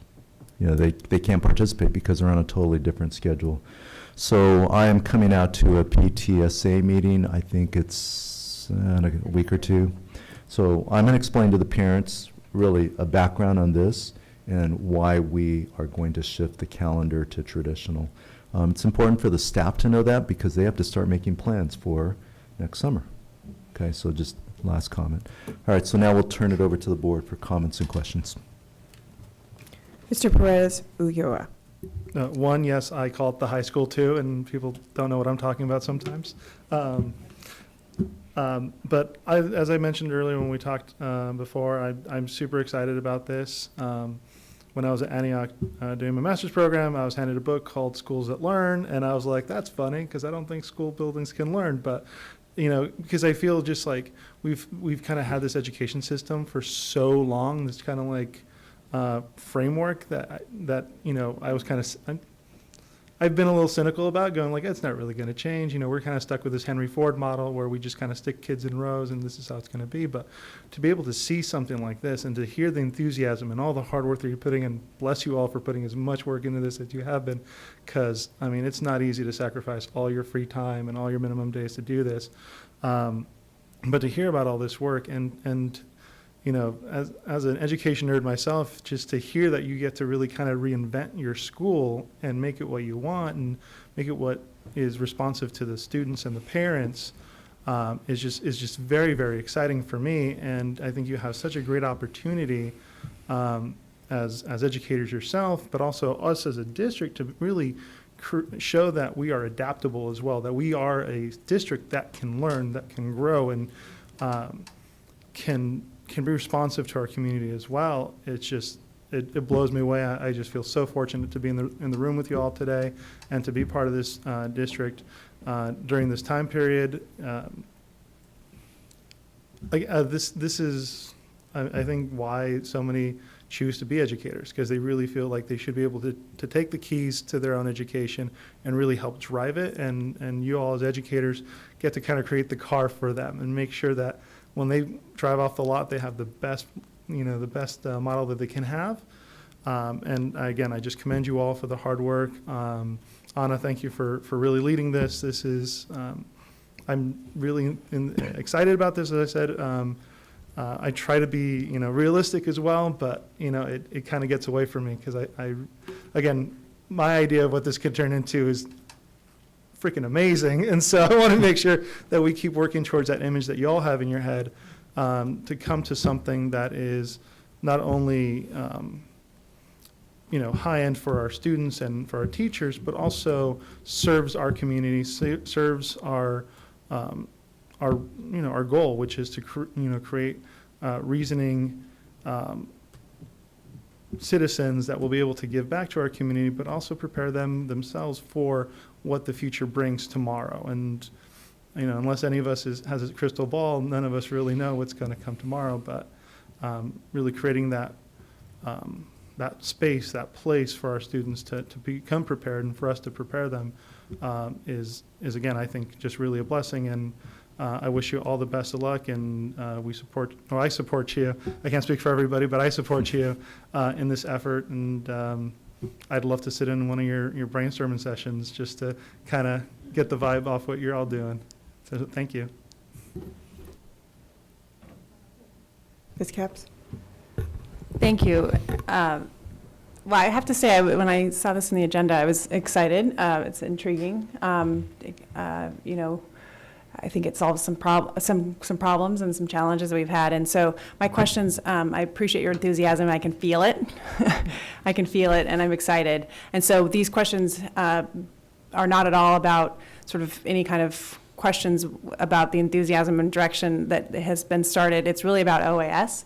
I went back in preparing for this meeting to look at the board meeting when we decided to close OAS, which was a very, very challenging decision because, as we all know, that community is not just the community of those students who were there then, but a generation of some sort of magic here in Santa Barbara. And we really promised that community that there would be a task force and there would be a continuation of a dialogue. And I just want to ask, how's that happening? What has happened? Because I want to make sure that the elements of OAS are part of this design. And I appreciate that Dr. Kasten is part of this design team, but other than that, I'm not really, to me, what's missing in this presentation is that continuum. I went back and I listened to Dr. Reed's comments because you really outlined sort of 7 or 8 elements of that principles of OAS, inquiry-based learning, emphasis on social justice, emphasis on environmental literacy, and I'm just, again, it could be part of what you're just starting to do, but I just don't want to lose sight of that. And we're here as board members to represent the community. That's what our votes are, that's what our comments are, and that's a very important part of our community, and I just don't know if they've been listened to and involved into this, and with such a short time frame, I'm not sure how that might be possible. So I'm hoping it can be, and I'm optimistic, again, by your enthusiasm, but maybe Mr. Matsuoka, you can address some of that so that I can be even more excited about this decision to move in this direction and know that what we promised that community of OAS, because we acknowledged, like I said, it's really a magic that they had in this, and having born and raised here, I knew of it. But I want to make sure that we honor that and that we actually really truthfully incorporate what the magic of OAS into this next version. Thanks. So let me respond to the question. I'm looking forward to having Mary Ann be part of this process. I mean, she was part of OAS for its entire life. I think we should go back to the list of characteristics of OAS, and that should inform the design conversation. But I do want to give this team the space and the latitude to design a school that addresses SBCA, incorporates OAS models, but is also preparing the kids of today. I mean, I was part of that OAS conversation for almost 2 years. There are great parts of it, and there were parts of it that the world had outgrown. And so I think the environmental literacy piece that's part of OAS, they've already spoken to it. The social emotional whole child learning, that's really the social emotional learning framework, it's whole child. And so I know that, I mean, that's why it's in the report. So I think my response to you is we will take those elements from those past comments from the board meeting, and then we'll make that part of the design process. Now, as far as I think a review by community members, this is a really fast timeline. It's driven by open enrollment. I mean, if we did a design process that lasted 6 months, we would not be able to recruit kids for next year. I think what's not in this timeline is how does the community have a chance to review and to weigh into it. So as we get into, let's say, November, December, we should figure out a way to have community input about this. It's actually going to be community marketing, because we need to explain the model, but parents will be making decisions about where to place their kindergartners in December, January. Okay, thank you. I would just encourage even one step further that there's actual specific outreach to the OAS families. It's not hard to find them. I welcomed one of them to Roosevelt as a kindergartner. So just so that, again, we make good on what we said we were going to do, and reaching out to the community to have involvement, I think, is excellent. But just a special invitation for those that community to be part of this process, I think would bode very well.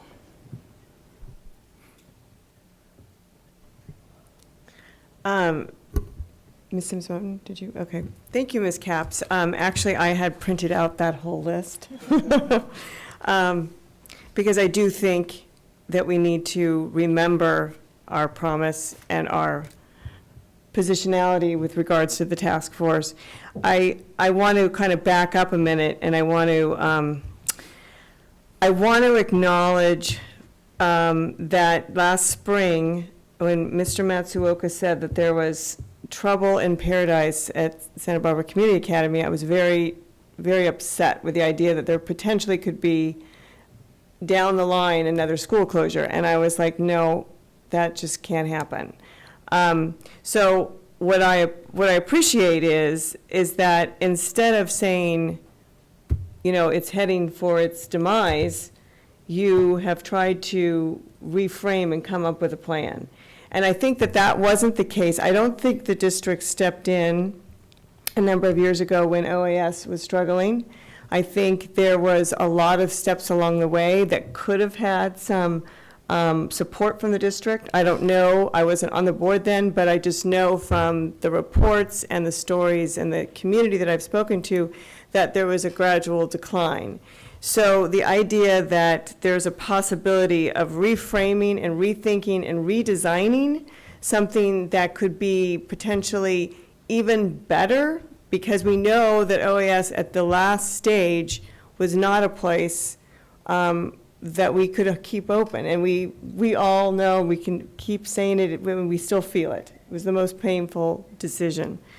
So I want to say that first pinpoint to say, wait, let's rethink this, and then to have someone like you, Ms. Sharfield, to say, I'm not really sure, but I'm like, this is great, this is exciting, and then to have staff, I mean, it's like you're on the cutting edge of something so amazing. And so I would just reiterate Mr. Paredes Ulloa.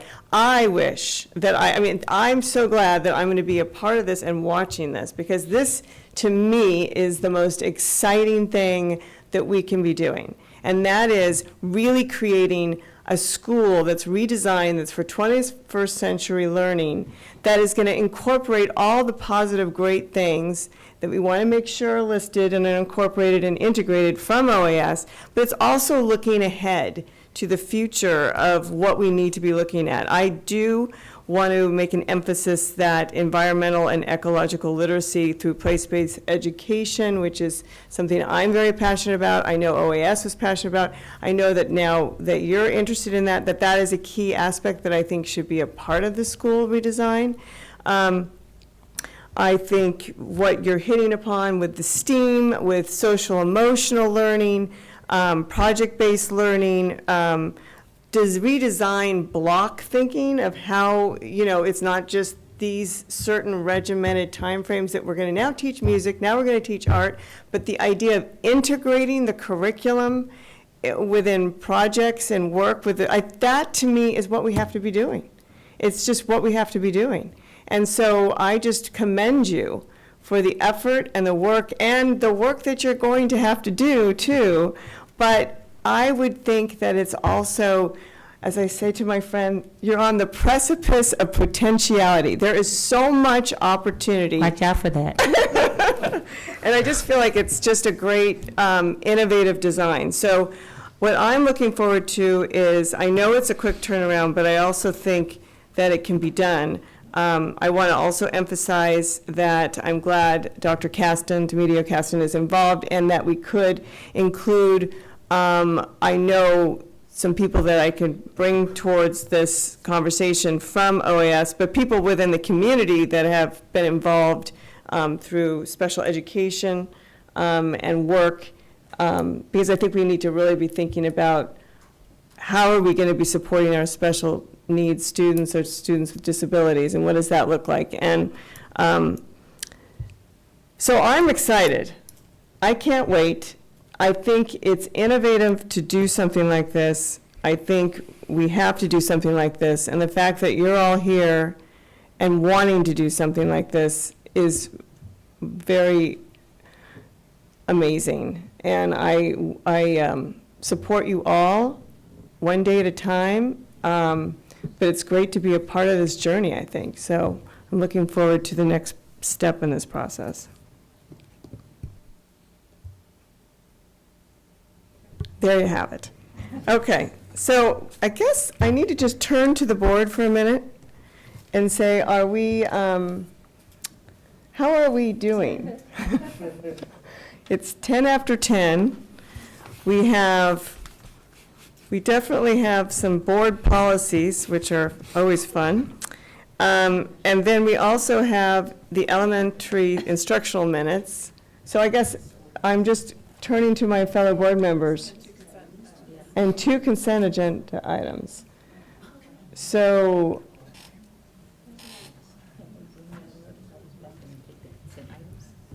Are these time sensitive, these last 2 items here? Meg says the policy thing will take 2 minutes. okay. Policies are 2 minutes, but, Let's table the elementary instructional minutes. okay. So what we're gonna do is do the number 3 and number 4. Is that all right? Number 3 and number 4, and then back to our pulled agenda items, right? Yep. Okay. We in agreement? Yes, whatever you said. Policies and review the agenda pulled items, the consent agenda items. Do you want to start the timer to see if I can do it in 2 minutes? Okay, so this evening we have 3 actually altogether, but first F3 is 1330, the use of facilities. This just allows us to, if we want to have different communities be able to use our fields for free, even though they charge, because we have a nonprofit and a for-profit. So this allows us to do that if we want to waive it, even though that it's a dollar amount up to $60 per month that they can charge, and we can still waive the fees of the rentals of the fields. The only thing that we took out was the line on the three out of fourth page, and it says use of facilities as polling places, and it's all this policy also talks about polling places. I forgot to mention that earlier, but it's also about, we took out that we do not want to store their polling stuff at our school sites. We don't have the room to keep them there.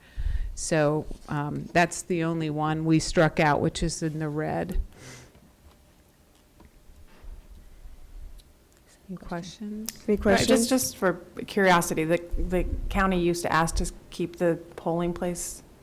Yeah, we will allow them to poll at our schools. Which is We great. just don't want to keep their stuff there. That makes sense. Okay. So I just had a question. Like, does this policy facility use include our charter schools at all? No, they have their own facility use agreement, but if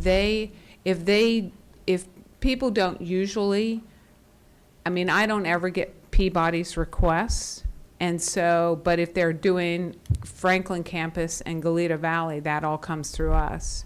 But I've been waiting to talk to the principal about that because of an incident that happened during his sabbatical or whatever he took. So I haven't gotten around to that. Yeah, because to that point, and I don't need to get into the depth of that, but I think the community doesn't see it as separate. It sees it as part of the school district. So that's why I was wondering if that should be at least somewhere embedded or something like that, so that it's clear, because it looks directly at the district and not necessarily at the charter school. I understand. Okay.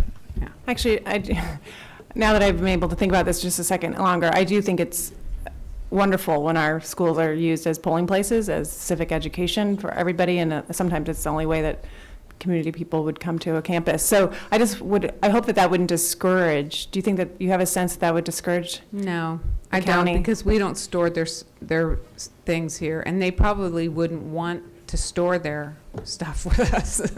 Okay. They would probably want to keep an eye on it. Okay, so it's not a common occurrence. No, It's just, I've never come across this in my 10 years here. oh, so is that coming down from CSBA or something? Mhm. Gotcha, thanks. Mhm. So can I bring this back on consent? Yes. As Yes. is? Okay, thank you. Okay, then, the next two board policies are 3551 and 3553, which are all with food service. Our director, Nancy Weiss, takes a look at this and has accepted all the proposed changes. So she is good with everything that's CSBA proposes. Mr. Paredes Ulloa. Mr. Ross, if you go to page 2, paragraph 1. So that, Are we on 3551? yes. Okay. So it says, shall ensure the student whose parent, guardian has unpaid school meal fees is not overtly identified, shamed, treated differently, or served a meal that differs from meals served to others. I was wondering if we could also add in denied meals? Denied meals? Like shall not be denied meals. We don't deny meals. I know, but Okay, just really want that kind of spelled out. okay, I second that, thank you. okay. Okay, thank you. So I can bring him back on consent with that change? Yes. Okay, thank you. All right, so we are going to move to return to the consent agenda items number 1. And I believe, Ms. Capps, did you, no, was it? Ms. Parker Ms. pulled it, Parker, yeah. but I appreciated that I was about to myself. I think that I shouldn't characterize her rationale. I think she expressed that to you. I spoke to her during Yeah. the break, and what she would like is for this to come back as an action item, not a consent item, given there was some community input about that. And so we will bring it back as an action item. Yeah, and I appreciate it too, just contextually that we had the presentation, even though it's a piece of it, the evaluation. I just think it's, in terms of an order, I like the fact that we spent so much time on the dyslexia pilot project, and now we can fund the evaluation. Thank you. All right, and now we'll move to agenda, oh, We yeah, actually should we have approve to that one. approve, we have to. So is there a motion? Sure, I move to bring item D1, I believe, back on an action item. Second. All those in favor? Aye. Moving on to item number 4 on our consent agenda. Yes. I think that's you, Ms. Sims-Moton. Yes, I just had a couple of questions on it with regards to particularly our role as a district being a fundraiser in this effort. And I was a little concerned about that. That was in, I'm trying to think which one of those agreements it was in, considering that we're paying a considerable amount toward this, and then we're also expected to fundraise. So that was concerning to me. Don't know who needs to address that with regards to that. And it also felt like with the responsibilities for the district versus the services that are being provided by Just Community seemed a little out of balance, but perhaps it needs to be that way just because to make it work. But if someone could to address that issue, because for instance, on page 1 of 5 on thinking the, not sure which one that is, has 5 pages to it. So where it starts to say where the Just Community is going to provide copies and materials, they're going to do that, but yet under client responsibilities, we're responsible for paying all of that. So I was just trying to figure out who's paying the cost of that. Actually, I'm sorry to interject here, but I was appreciative that you pulled this one as well, and I'm wondering if, rather than get into this right now, if this is also something that we could, I've received some community feedback on this, and if we could move this to action as well, unless there's a time sensitivity to it. Yeah, that was going to be my question, so I have several more questions. But There is a bit of time sensitivity. I've spoke with Mr. Schwartz, and it's now August 28th. They're providing services, then the IEE workshop is scheduled. I mean, he's incurring his costs, so if we push this out to September 11th, you know, I'm not comfortable with that because of the commitments that we've had. I mean, Just Community's been a long-standing partner with us. I mean, I just offer that as a time constraint. We can wait. And I appreciate that they have been long-standing clients, but I think I had the opportunity from a different perspective, a little bit more knowledgeable in questions that I would have asked today versus, you know, when we first come on. So I would like a little bit more time to discuss it as well. Okay. So I think what we want to do then is move it to an action agenda item for discussion at our next board meeting. Yes. And I agree with my colleagues. Thank you. If board members, if you could pass along any questions or concerns that you have to myself and Ms. Carey, that just will help us be ready for September 11th. Okay. Yes. I move that this item be moved to the action agenda item. Second. Actually, you don't even need I to don't need to do take that? action. Okay. We'll just push Okay. it to the next agenda, or Okay. next meeting. All right, so any coming events? Other than, we have a lot of open houses that we're excited. Back to school nights, back to school nights. So I know we're all signed up, we're on the chart, so we're looking forward to going to our different school sites that we've signed up for. Future agenda items?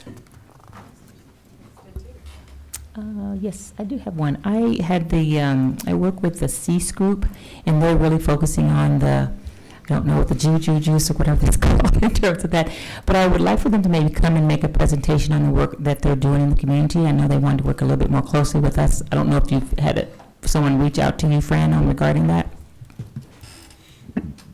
I'm on the listserv for CEAS, and I read their materials, and I do know the work that they're doing.